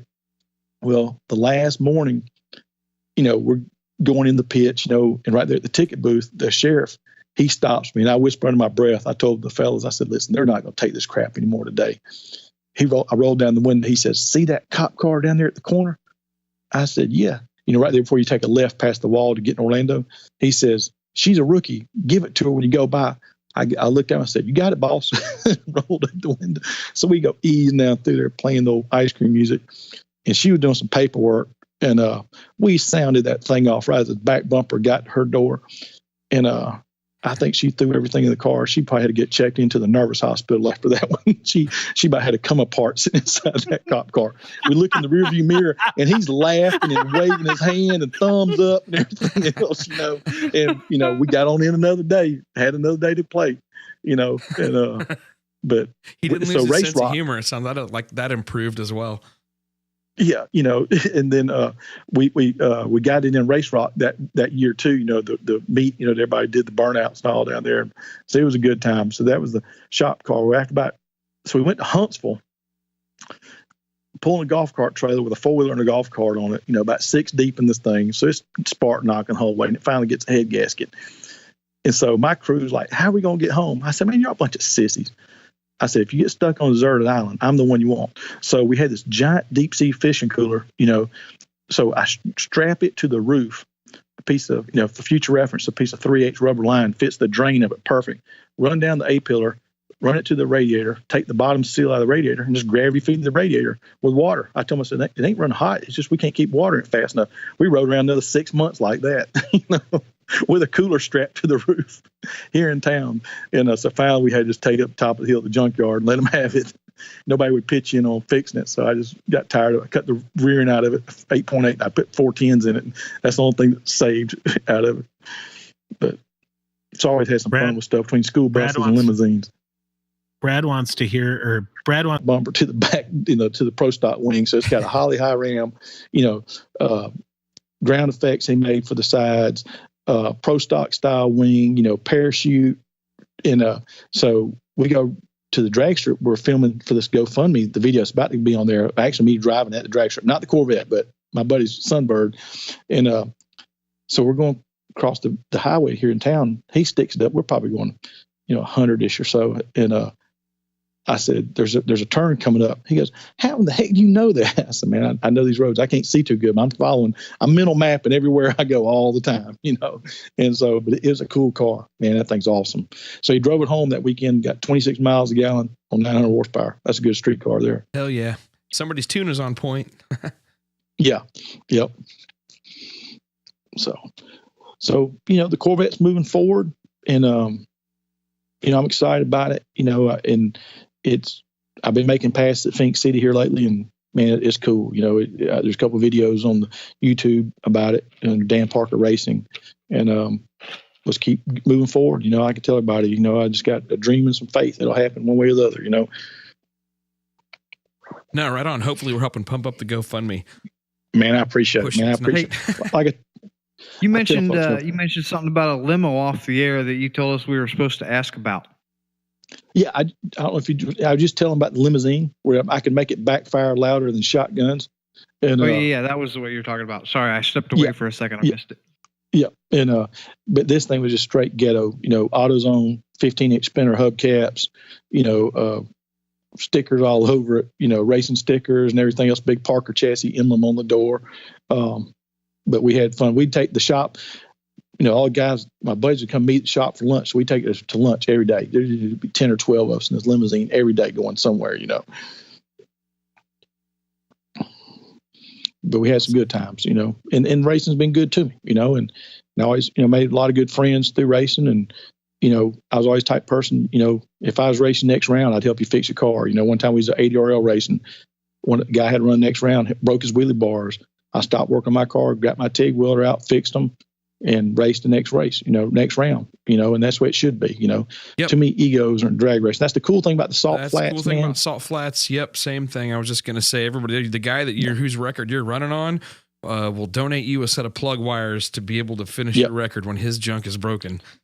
That's right. The first year I was there, this older fella, he come walking up, he's out of breath, and he goes, "You're the last person I can ask." He said, "Do you have a half link for a 420 chain?" I said, "Yeah, I sure do." He says, "You're kidding." I said, "No." He says, "Can I buy it?" I said, "Nope, but you can have it." And, so it goes back to organization. So I told my crew which drawer to go in, and Terry got out of the drawer, gave it to the man, and made his day. And hopefully he never came back, but, we left early. So hopefully he set his record. But that's what's about out there, man. People will just come help you, and at first I thought it was because of my situation, what I was trying to do, but, it's just everybody. It's the whole atmosphere. It truly is. Yeah, it's one of the best signs I saw at a drag strip was share stories, make friends, have fun. Yeah, that's right. And we forget. We all get caught up in a racing. I was the world's worst when I was racing. I was focused. I was here to win. But I was focused. But so we got on that return road. Whether you beat me or I beat you, I'd shake your hand, and and just keep moving forward. And you hate seeing anybody tear up stuff. No, that's never a good day. Yeah, that's right. And I've seen some bad accidents, and just one of the things, the 63, I never put a scratch on it till the day of the wreck, destroyed it. Just one of them deals, the car's new in 03, and it's just one of them deals, just all went to crap in one spot, And you guys got questions for Dan out there listening? Anybody got questions? Fire away. We'll gladly take some. Yeah. Yeah. I think they're like me. They're all just in shock. I know. I'm getting a bunch of private messages. Everybody's telling me how much, man, I don't want to complain about anything anymore with my car project. I tell folks, if you don't have any patience, I don't recommend going blind. Right. I have to take a public, disability paratransit bus home from school. Today supposed to pick me up 3:45, and it got there about 4:20. It's off and on raining a little bit. When the bus driver, I got my raincoat on, and you're always prepared, being blind, you never know what the deal is. And the driver said, "Man, I'm sorry." I said, "Listen here, buddy, I had to, sell my house, my big shop in the country, just to move to town to have this service. And I'm appreciative. It ain't your fault. If that's all I got to worry about today, we're still good, Right. And raising hell and being mad about it ain't going to help nobody do nothing. Just sit back and appreciate what we all got, We're living in the best country there is on earth, and, we're blessed. Amen to that. And if you watched that SpaceX launch or heard it yesterday, man, that made you feel pretty good. At first I thought that's kind of gimmicky, but then I'm like, man, they're getting people behind this effort. That's kind of cool. Yeah. That's so. right. Were you I know a guy who got a binaural recording of the SpaceX thing where like you put on headphones and you get the 3D image of it. It's amazing. Oh man, we got to get a hold of that, Scotty. Yeah. You think about it, when they Obama shut down the shuttle program, it just, that whole industry just went silent. Yeah, that whole industry went silent, Houston, Huntsville up there, so many people in the industry, so now, hopefully that's going to spark back, that, we need to be doing things in space, and there is some good that comes from space exploration, and it needs to be happening. And that's cool that Elon Musk is doing what he's doing and, proving that, you can land a rocket, and save them, because it's like anything else. The first person that does it is going to be the one that eats it, and goes through all the learning curves. But the 10th person that gets it is going to, have all the fruits of everybody else's labor before them. Whether it's, Proline, when they first started developing the Hemi, if they had problems, they figured out. So now whoever gets a Hemi and Proline, everything's worked out. You go get it, and go make you 100 passes on it, send it back, get it freshened up, and go again. Right on. I think people forget about the technology that's came from NASA. The whole world around us is because of the stuff NASA developed 50 years ago. Oh, yeah. Yeah. Including oxygen sensors, right? Yep. Yeah. Exactly. Data acquisitions, That's amazing.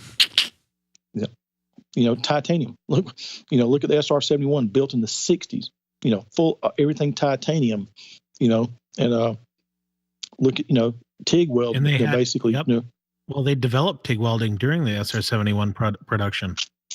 Yep. So there it is, so there's a lot that trickled down, from all this technology that, we're blessed to have it at the racing level.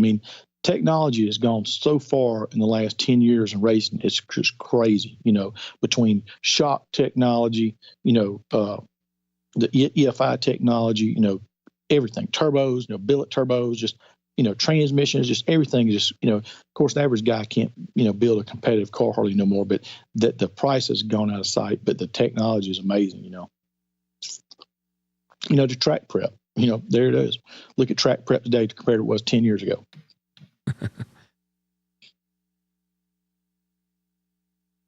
That's nuts.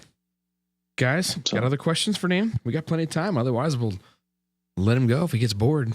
I'd like to keep him on, man. Everybody needs to check out the if you check out the link on Facebook, I'll post it again here, but this is the GoFundMe address. We're all trying to get some donations for Dan here to get a navigation system. For those that have just joined, we're talking to Dan Parker, pro mod level racer that suffered a crash, lost his eyesight, has recovered, can't see still, but he's still building race cars and racing. So anyway, we've got a GoFundMe going. We're trying to get him an audio navigation system upgrade so he can race at Bonneville and hopefully on the quarter mile at some point. Yep. Right on. Yeah. So Dan, go ahead.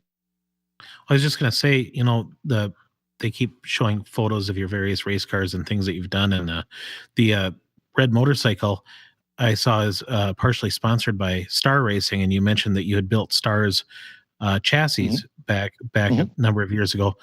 Are you friends with George Bryce then, or did you get to work with George Bryce at all? Yeah, I've been knowing George since I was about 10 years old. Sure have. Yep. Okay. His shop's only 50 miles from our house. Yep. Okay. And I've only met him once, but he seems like, as far as that's an interesting dude. Yeah, but the level that George is at and what he's done for the sport and as down to earth as he is just simply amazing. It is.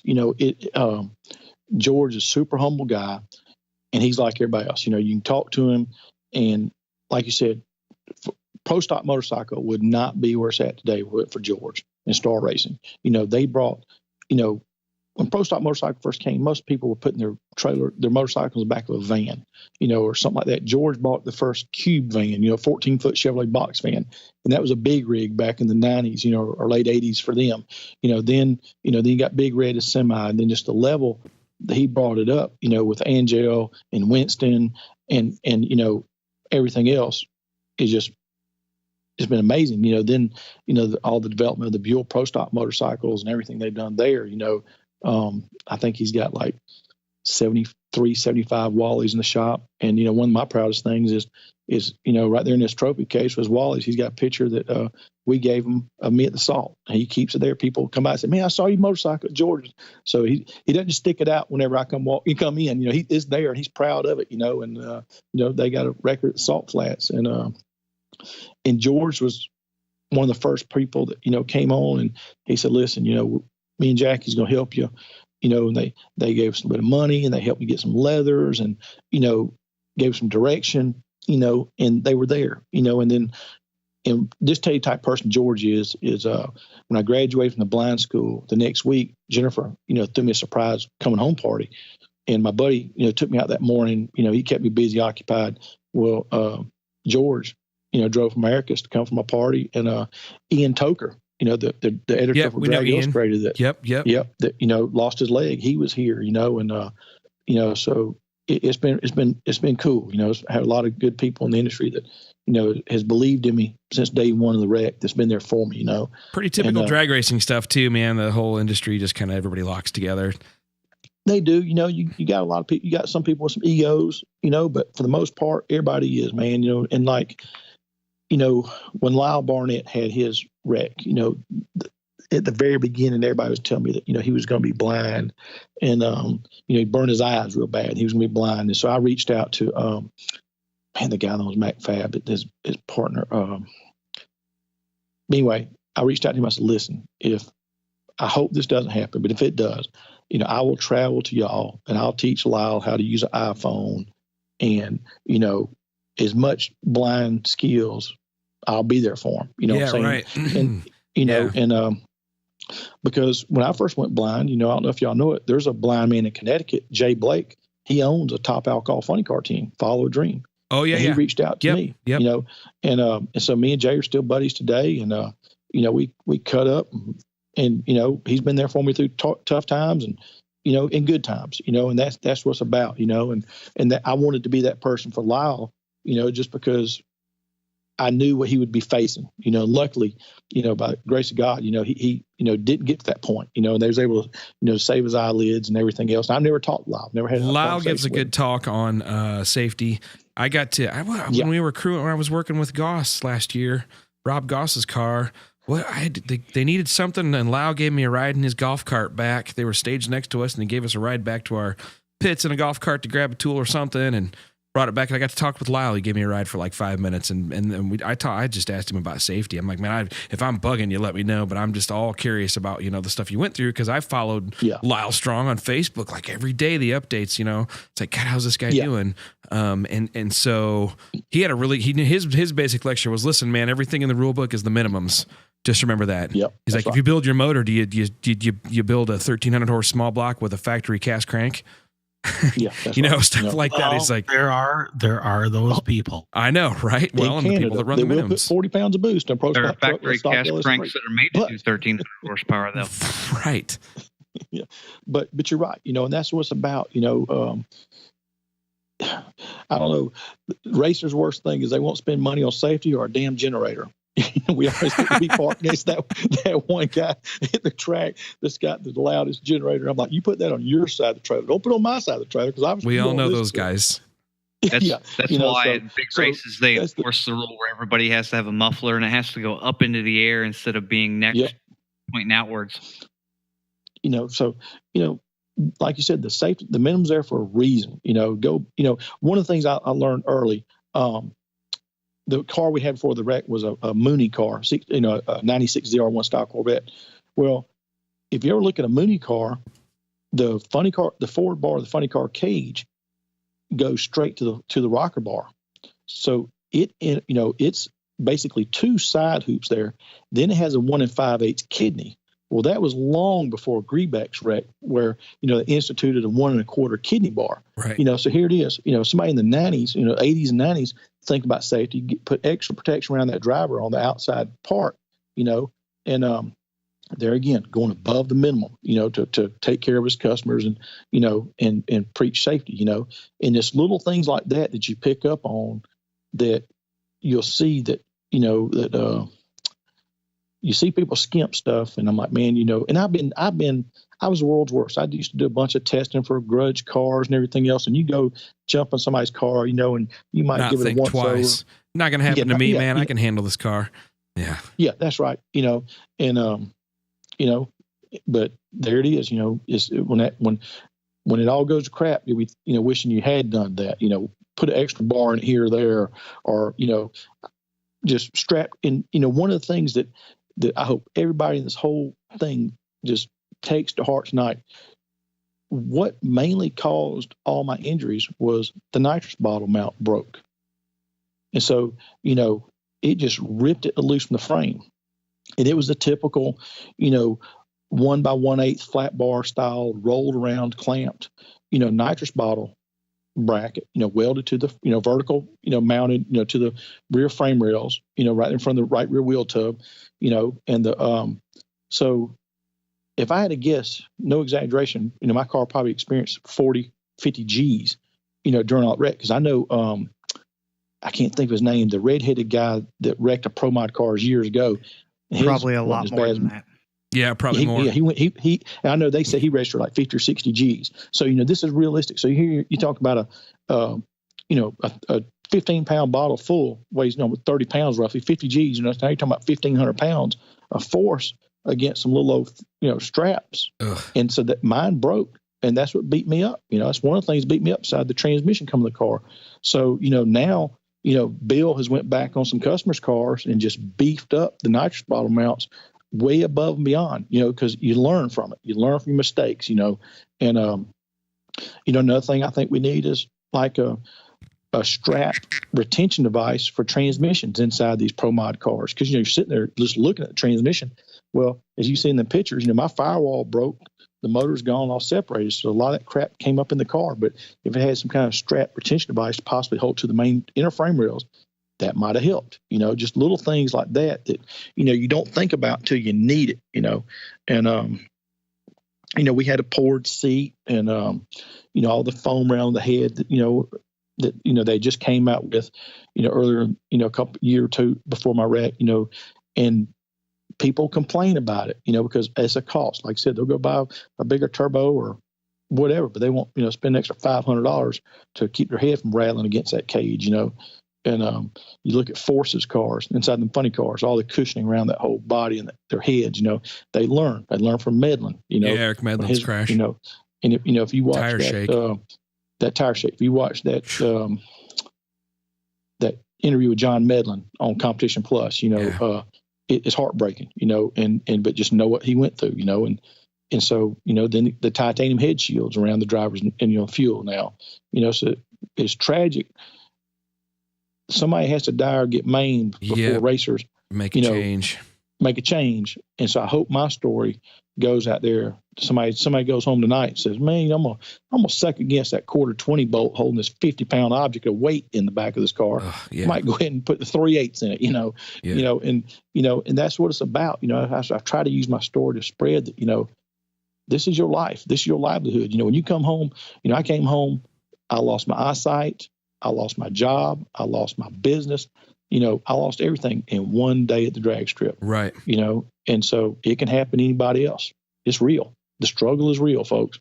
Yep. And it'll hit you regardless of what happens, or whether you think you got control of everything, not to worry about it. Yeah, that's right. Yeah. It's 'cause something happens at some point. And one thing a lot of people don't realize is that of the safety rules we have, the reason a lot of them are there is because somebody was hurt, and it's a hard lesson that was learned. That's right. You know, I don't know if y'all have read Smokey Nick's book, The Best Damn Garage in Town, but he talks about it. You know, there ain't no compensation or disability for, you know, maimed race car drivers. You know, he actually wanted that, to have, you know, some kind of a pension in NASCAR for maimed and killed NASCAR drivers, you know, because like you said, there's been a bunch of life sacrifice from safety and neglect, but, you know, there's been a lot of stuff learned from it too. But, you know, if you don't take it to heart, you know, it can happen to anybody, you know, whether it's a 7-second, 8-mile car or, you know, 3-second door car, you know, it can go, when it goes to crap, it goes crap bad, you know. Yep, the Schroeder Ends crew are listening to us. Hey, Dahlquist, didn't you just hook up with Dave Schroeder? John Ends came by the shop. Yeah, they were just here on Tuesday. So those are the guys that won Unlimited class in Drag Week this last year. Nitrous to the front. But there you go. That's cool. That was a Monty Smith helped effort too, man. It was, God, talk about an emotionally charged, cool win. Love seeing those guys win. So, And I don't know if I'm supposed to say this, but you know, I had a real nice talk with John. We'll keep it quiet. And we'll keep it quiet. Yeah, it's just we're on RealTuners. But I'll edit it out. There's only like 4 people listening. Yeah, actually, there's like 300 people listening. But go ahead. That was a new combination, and their main concern was finishing and not hurting it. And there's actually quite a bit left in that car that's how you went after it. Yeah, yeah, but there's. The car's going to just get better and better and better. Oh, yeah. You know? And they've been developing on that combo for a number of years.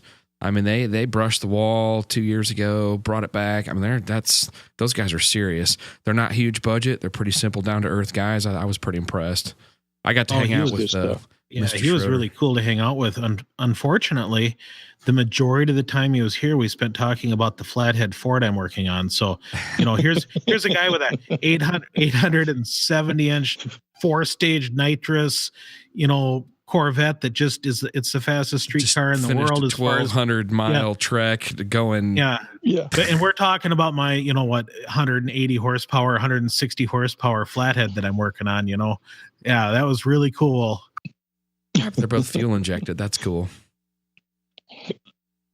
Flathead's cool, man. The thing's amazing how much torque they got. Lots of guys were talking about Lyle's wreck and how that helped change their program. John McGovern. Yeah, that's good, man. You know, I hope somebody, you know, these pictures for everybody listening tonight. These pictures that were scrolling across the wreck. You know, the ones of the actual wreck itself for the first time they've ever been seen.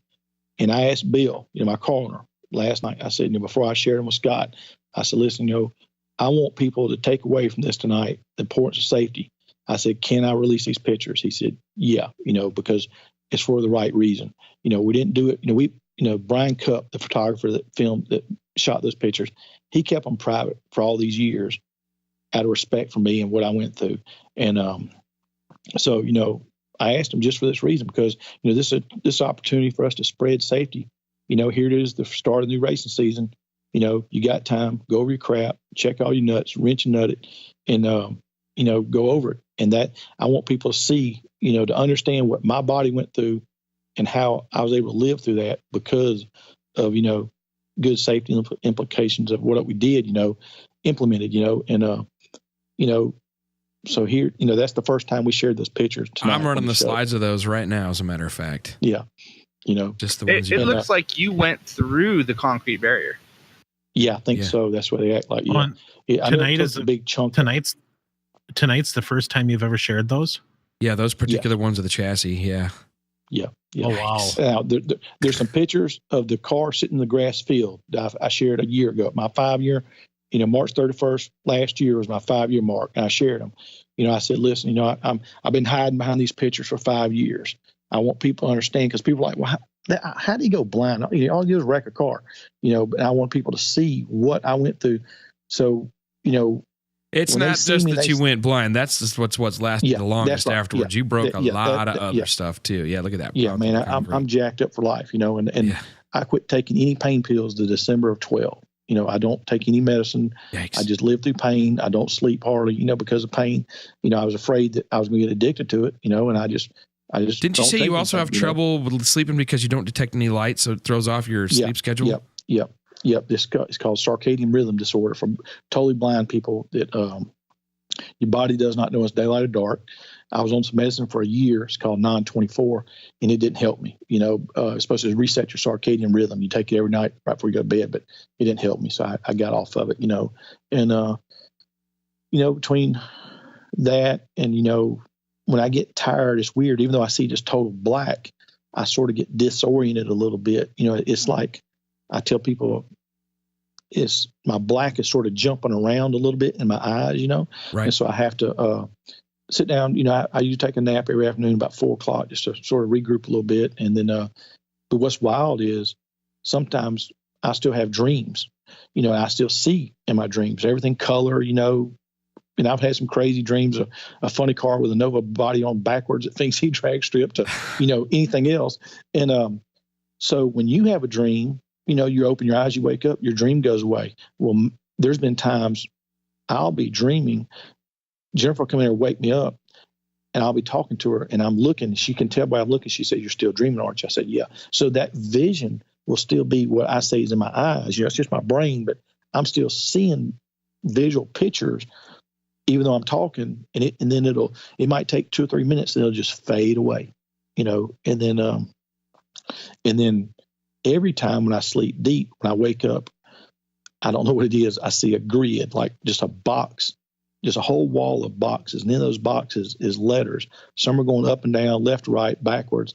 And some of them might spell a word, but if I look at it hard, the letters will change. And that'll last about 30 seconds or a minute, and then that'll fade away. The more I concentrate on it, the quicker it'll fade away. So it's your brain trying to create images for you is what that is. It's called Charles Bonnet syndrome, where your brain is trying to, create images, and they're just not there. We've got a listener that go ahead and finish. No, go ahead. Go ahead. I was going to say, we had a listener that was wondering, as far as we're talking about safety, do you have any thoughts on front-mounted fuel cells? Well, good and bad. You see that one picture, that huge fireball, but that's all it was, because that was a 1.5 gallon fuel cell, and it dispersed. And so as soon as it went away, that was it. Didn't have anything else to burn. So that's the one good thing about it. I don't care how much crap you put up front of that 1.25, minimum bar that's required. It's not going to do anything if you hit anything. If you could, like a stock front suspension car, if you could put it in the frame rails, that might be better. But, they got their purpose. But if it could be in the back of the car, then of course the fuel pump requirements, double probably. It'd probably be a little bit better, but then you got to have a good sealed off firewall to the driver's compartment. So each one has their pluses and minuses. But if I had my choice, I'd rather hit something that fuel cell just, burn away and break away than stay with the car. Because that's what happened there. Mine just broke away, and then, had a flash, and, I never got burned. Nothing on the car was burned. It just broke away and went away. So that was the good thing about that. And one thing that we had on the Corvette that nobody in today's world has, we had a Hobbs switch. NHRA, IHRA rules require you have a Hobbs switch. If you lose fuel pressure, shuts off your nitrous. Well, in the old days, everybody had to try to put a post regulator, and it would surge. So Bill, the car owner, he's pretty sharp. He put it in the pressure port of the fuel pump. So the fuel pump quit. It would not the spikes when the nitrous applicating you see on the race pack to draw it down and make it surge. If the fuel pump quit, it would quit. And I think we were in Valdosta one day, and I made a boarded pass, and fuel pump quit, shut off motor, and I clicked it as soon as I felt something happen. And we get back and we're staging lanes, and Shane Jenkins asked me, so what happened? I said, dang on fuel pump. I guess the blew a fuse. I said, but the Hobbs switch called it. He said, a Hobbs switch? I said, yeah, we actually run one, and little stuff like that, saved an intake manifold from having an explosion, getting put in orbit, and $10,000 worth of damage between the hood scoop and hood and intake manifold, a $20 switch saved it all, and actually using it in the correct order, not, patching it, just having two wires running inside the car going to nothing, like I've seen a bunch of Pro Mod cars have in the past, We'll fool that safety inspector. He won't catch this. Yeah, that's right. Yeah, we just run these wires in and put them amongst the other 100 red wires. He'll never trace it down, you know. And so there's a lot of stuff there, little details, you know, that you can do that just it all adds up, you know. We've all seen somebody, you know, not have their Hans device. You know, they want it loose or whatever. You know, like especially bracket racers. You know, they can judge a stripe or whatever. But you know, like man, when your neck's whipping around there at 50 G's, that's the only thing. You know, once again, Dale Earnhardt died for you know them to develop a Hans device. You know, if he hadn't died, I know my neck would have been broke. You know, so wow. There it is. Wow. Yeah, if you think about that. We had Cale Aronson on, and he went through a spinal injury that he's going to recover from slowly. Yep. But yeah, Cale's he was on here about a month ago, and man, what a story! Wow. Yep, that's right. You know, and Cale and I, and you know, Ian Toker. You know, I think we all contact each other because we've all gone through battles. You know, we try to go through them together. You know, Ian was there for me, and after Ian's accident, I've tried to be there for him. You know, and you know. That's what it's about. That's the good side of, you know, the racing family. You know, it really is, you know. I told Ian, he's actually a member of the C6 Corvette forum, and he posted one day. I said, you got a Corvette? Ian said, no. I said, well, I tell you what, buddy, when I get mine finished, you and me, you'll go for a ride. Going for a spin. I said, no, he's a hell yes. That's cool, you know. That is cool. What else, guys? Anybody else got any questions for him? We got 20 minutes left, 15 minutes or so. That's probably a good time to make a segue into, we'll give him a break here. We'll get somebody ask some questions. I kind of like to know if after his wreck, when he was in the hospital in a coma, if he was aware of anything or if it was just kind of, you know, he woke up. Yeah, where does the memory start again after? I mean, so you said it stopped the day before. What was he aware of, you know? Yeah. I had crazy dreams. I had the two dreams the most were I was in some quack's doctor's office in a basement that so everything I knew I was in the hospital, but I was in some quack's doctor basement because I didn't have insurance. But actually, I did at the time. So, you know, I was getting some third world treatment, and they were building a 32 Ford inside the basement. And so I could see a 32 Ford, and every now and then I would see a body like working on the floor pan. I never saw a face, and it was dark and just grungy. And then the second dream I had was, once again, worried about finances. The hospital was backed up to a body of water, and my aunt had a friend that had a boat. And so I was staying in the boat in a stretcher, you know, to save money, you know, because I didn't have insurance. And so the people were coming to see me on a boat.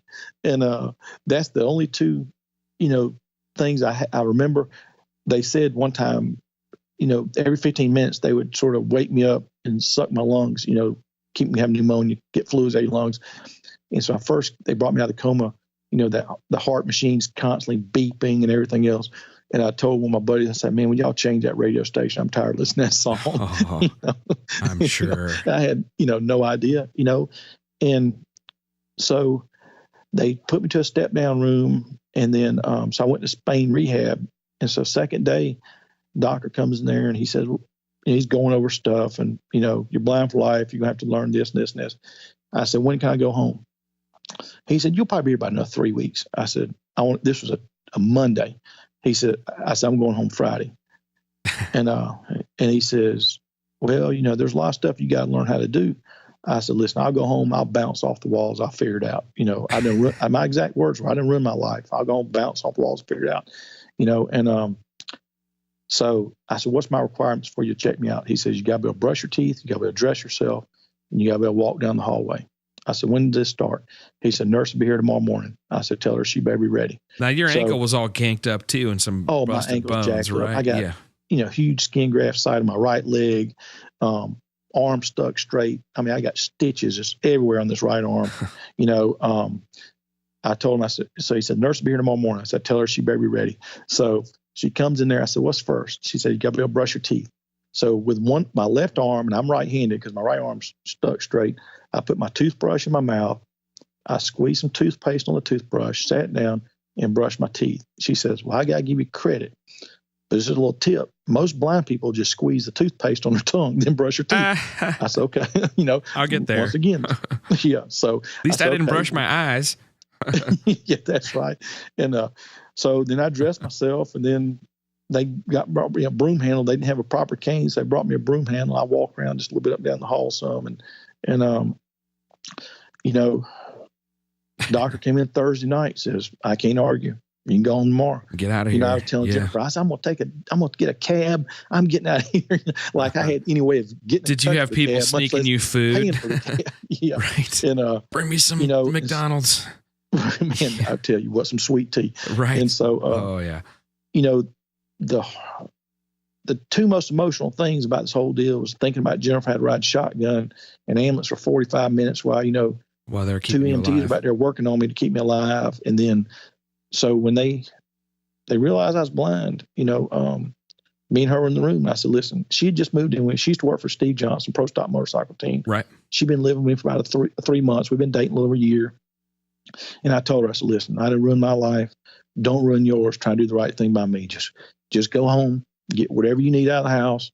My family move you back home. She lived in North Alabama. I said, right. just forget about me. Just don't do this. I'll be all right. And she wouldn't do it, She's still posting on her Facebook supporting you right now. So I know how that story ended. That's a good girl right there. Yeah. So I got to meet her. So that's cool. Yeah. She's going to laugh at this because I tell everybody, that women are wired from the factory backwards. They're positive ground. Some are 6 volt and some are 96 volt. She'll probably laugh back in a minute. But yeah, she's been here for me through everything. She supported me, and we've had a bunch of tough times. Yeah. But outstanding. Here you are. That's kick ass. No, I already thanked her and for being on and just absolutely amazed at your entire story and what you guys have been through. Yeah, I appreciate it. And that's I do all my Facebook posts by myself. I take pictures, I label them, I put them on Facebook. So he messages on Facebook back and forth, emails, text. I've communicated with him this whole time, talked to him on the phone. I'm like, man. Like today I was at school. You said, you want Skype? I said, yes. I went to my Skype and it logged me off. Had to, relog in my Skype. And then I, accepted your request. And so, I did that all by myself. Yeah, you totally got iPhone. Skype going by yourself today too. That was pretty hilarious. And I felt stupid because it took me a minute to figure out how to add you to my contacts. And he's like, you were giving me instructions, like, now do this. Funny. And so, I do all that by myself. And, but my biggest struggle, my Tragedy Triumph page is getting the word out there. Here I am 5 years in, I have, I think, 2,700 followers. I'm thankful for every one of them. But, there's so many people that's never heard my story in the racing industry, and that's really, I'm really thankful tonight to get on here to try to share it to, all 4 people that's still listening. Yeah, there's quite a few people listening, actually. Yeah, we're here. Oh, okay. Hang on.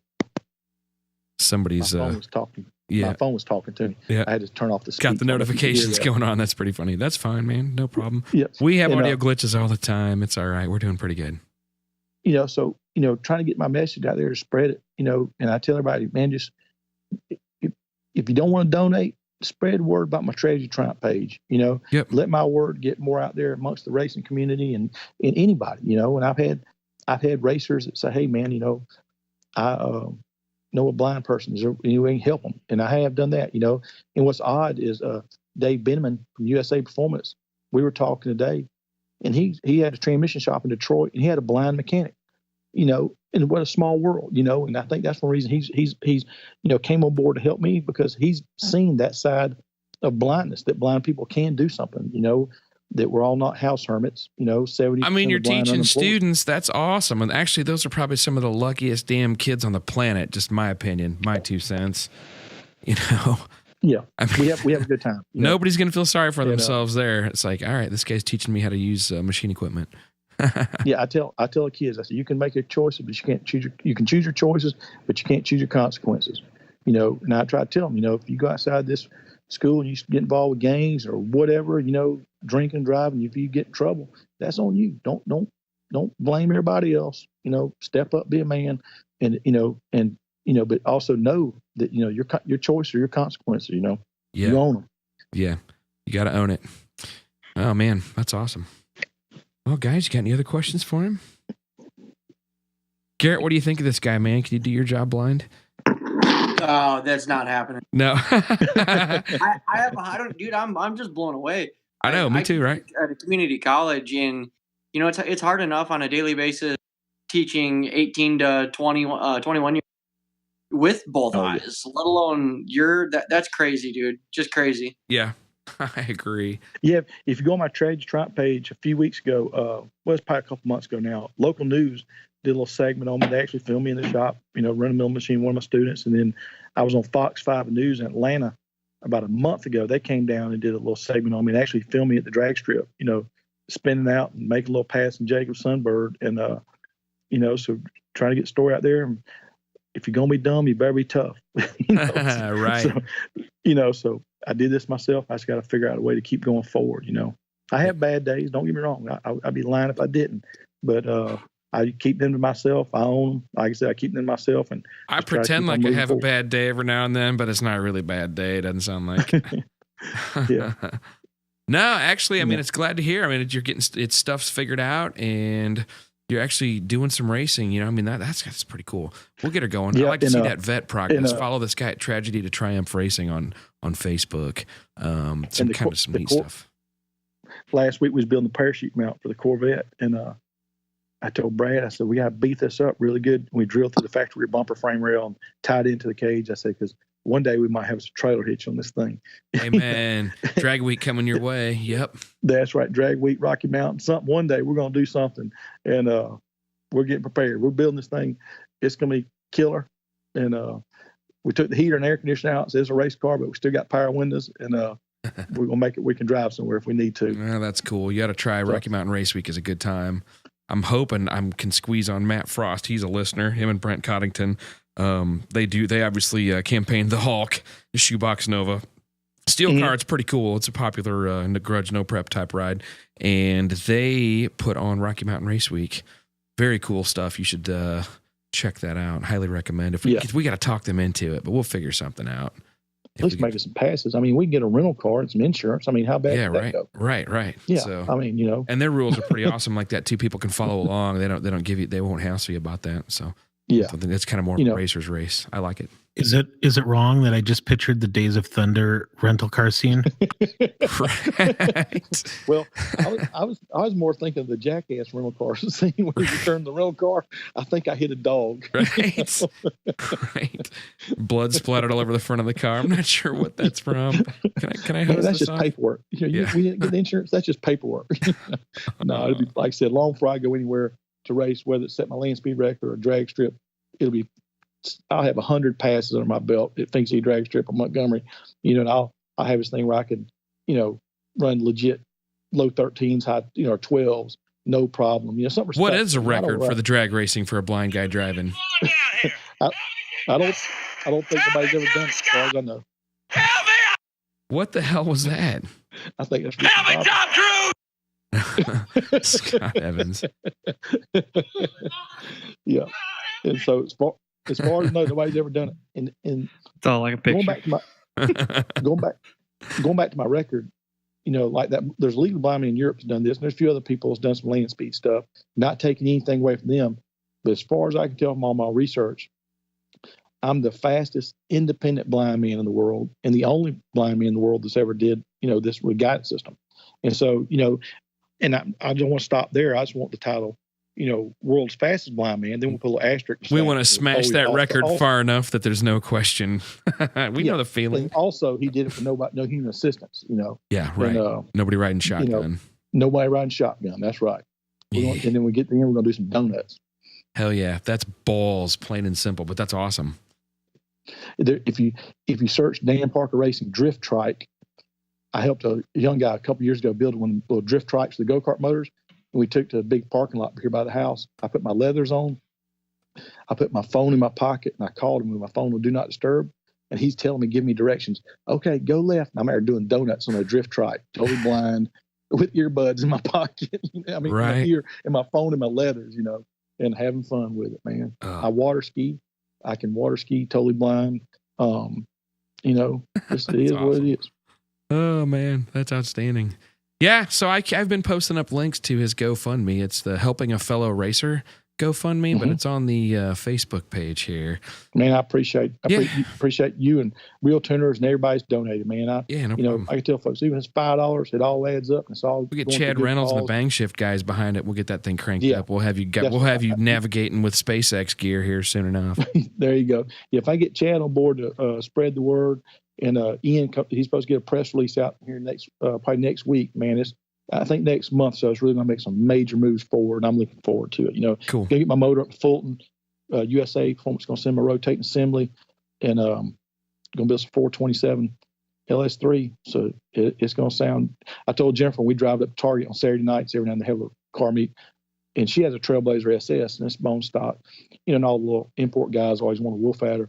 I said, when we ride down the road with this Corvette with a Holly high ram sticking out, the pro stock wing, a parachute, and 700 horsepower through the exhaust, I said, ain't nobody going to wolf at. They're not going to do nothing. Yeah, they're just going to sit there and cower.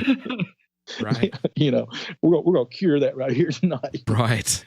Oh, that's going to be cool. All right, man. Well, I got to spend the next 3 or 4 minutes wrapping up, and I'm going to play schedule of events for the classes coming up for the RealTuner stuff. One quick thing. Yes, sir. Go ahead. One quick thing. I heard you posted earlier something about a chassis class. Yeah, What's man. coming up on chassis class? I'm glad you brought that up. So I'm actually negotiating with some guys right now to put on some June dates for some chassis tuning, a little bit of fabrication-oriented stuff, but chassis tuning classes under the RealTuners banner.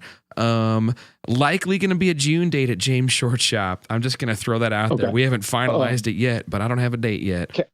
Count me in. Yeah. And Bill George, my car owner, I think he'd like to go. He's still in racing and involved. We'll have you guys as featured guests, man, because you can talk to us and you can sit in and do a little I'll educating. Bring some stuff and teach some stuff that the blind side of fabrication that will help everybody in the sighted world. Yeah. So count me in. I'm in. Right, kick ass. Excellent. So that's what we're thinking. That's just kind of our little debut announcement right there. But follow us on Facebook, RealTuners LLC, or at RealTuners.com. Dan, stick around. Just stay quiet for a minute while I finish this out here, and then I'll unmute everybody and we can talk again a little bit after the show's over with. But I'll go ahead and I just wanted to give a little bit of a shout out to the folks at Trick Pro Motorsports from this last weekend. We had a class there, RealTuners Essentials EFI training class. I wanted to thank Curtis Forsberg and the Matajesic brothers for bringing their cars for us to tune. And it's kind of funny. I actually got some recordings. Here's the Matajesic brothers land speed card making a poll. This is pretty cool.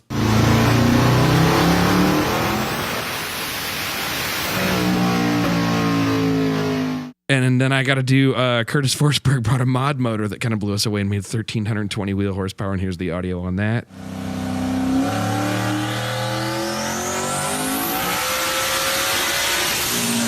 He was turning that thing like 8,500 RPM. It was pretty awesome. But that was on 30 pounds of boost and made 1,320 pretty normal wheel. for a mod motor. Yeah, it was. It waits till it gets up in RPM. 8,500 RPM. Yeah, they go. They go started way up making there. power, but it was a pretty impressive deal, man. That was one of the. It's just a really cool class. It's 2 in a row this year that went really well. The first one at KP Racing. The next one is at Tick Performance in 3 weeks, or 2.5 weeks. February 24th and 5th at Tick Performance in Mount Airy, North Carolina. Man, Dan, if you're in the neighborhood, you can come visit that one and eat some food too with us. But, heck yeah. Yeah, but anyway, any of the classes you're open to come to, we'd have you as a featured guest. So anyway, let's see what else we got going on here. That's about it, everybody. Check out Dan Parker at Tragedy to Triumph Racing on Facebook, and also his GoFundMe page is called Helping a Fellow Racer. If you search that on GoFundMe, very cool. Thanks everybody for listening in. So I'm going to go ahead and play the outro. We've got it's got more information about the classes and stuff. So if you want to, just stick around and listen to that. Otherwise, everybody else have a good night, and we'll talk to you all soon. Are you interested in taking a live, in-person class with the guys from RealTuners? We have 2-day courses in dyno shops across the country. Our next class will be in Mount Airy, North Carolina, February 24th and 25th at Tick Performance for a highly specific class. We have 5 seats left for this one. Sign up soon. For you Midwest people, we have seats available at our class in Northwest Arkansas, March 10th and 11th at Jerry's Performance in Magazine. Plenty of seats left for this one. It's a good opportunity to make a spring class that still has open seats. Consider traveling if you have to.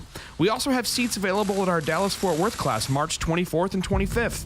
April classes, we will have a GM HP Tuners Gen 3 and 4 specific 2-day class at Shore Tuning in Danville, Kentucky on the 7th and 8th of April, and advanced standalone tuning on the 28th and 29th, also at Shore Tuning. April 21st classes at 417 Motorsports are sold out. May 12th and 13th will be in Detroit, Michigan. May 26th and 27th will be in Milwaukee, Wisconsin. June 9th and 10th is another Holly-specific class at 417 Motorsports in Springfield, Missouri. Register for all of these at RealTuners.com. Click on RealTuners Live Classes. If you'd like to bring 2 or more people, talk to us about group discounts. For more info or to make a reservation, go to RealTuners.com or message us at RealTuners LLC on Facebook. Learn how to tune your own standalone EFI systems like Holly, Fuel Tech, Megasquirt, Fast, and others on a chassis dyno. Includes topics such as traction control, individual cylinder tuning on a budget, and power adders, all designed to help you get your project running successfully in a course taught by people who actually do this stuff for a living.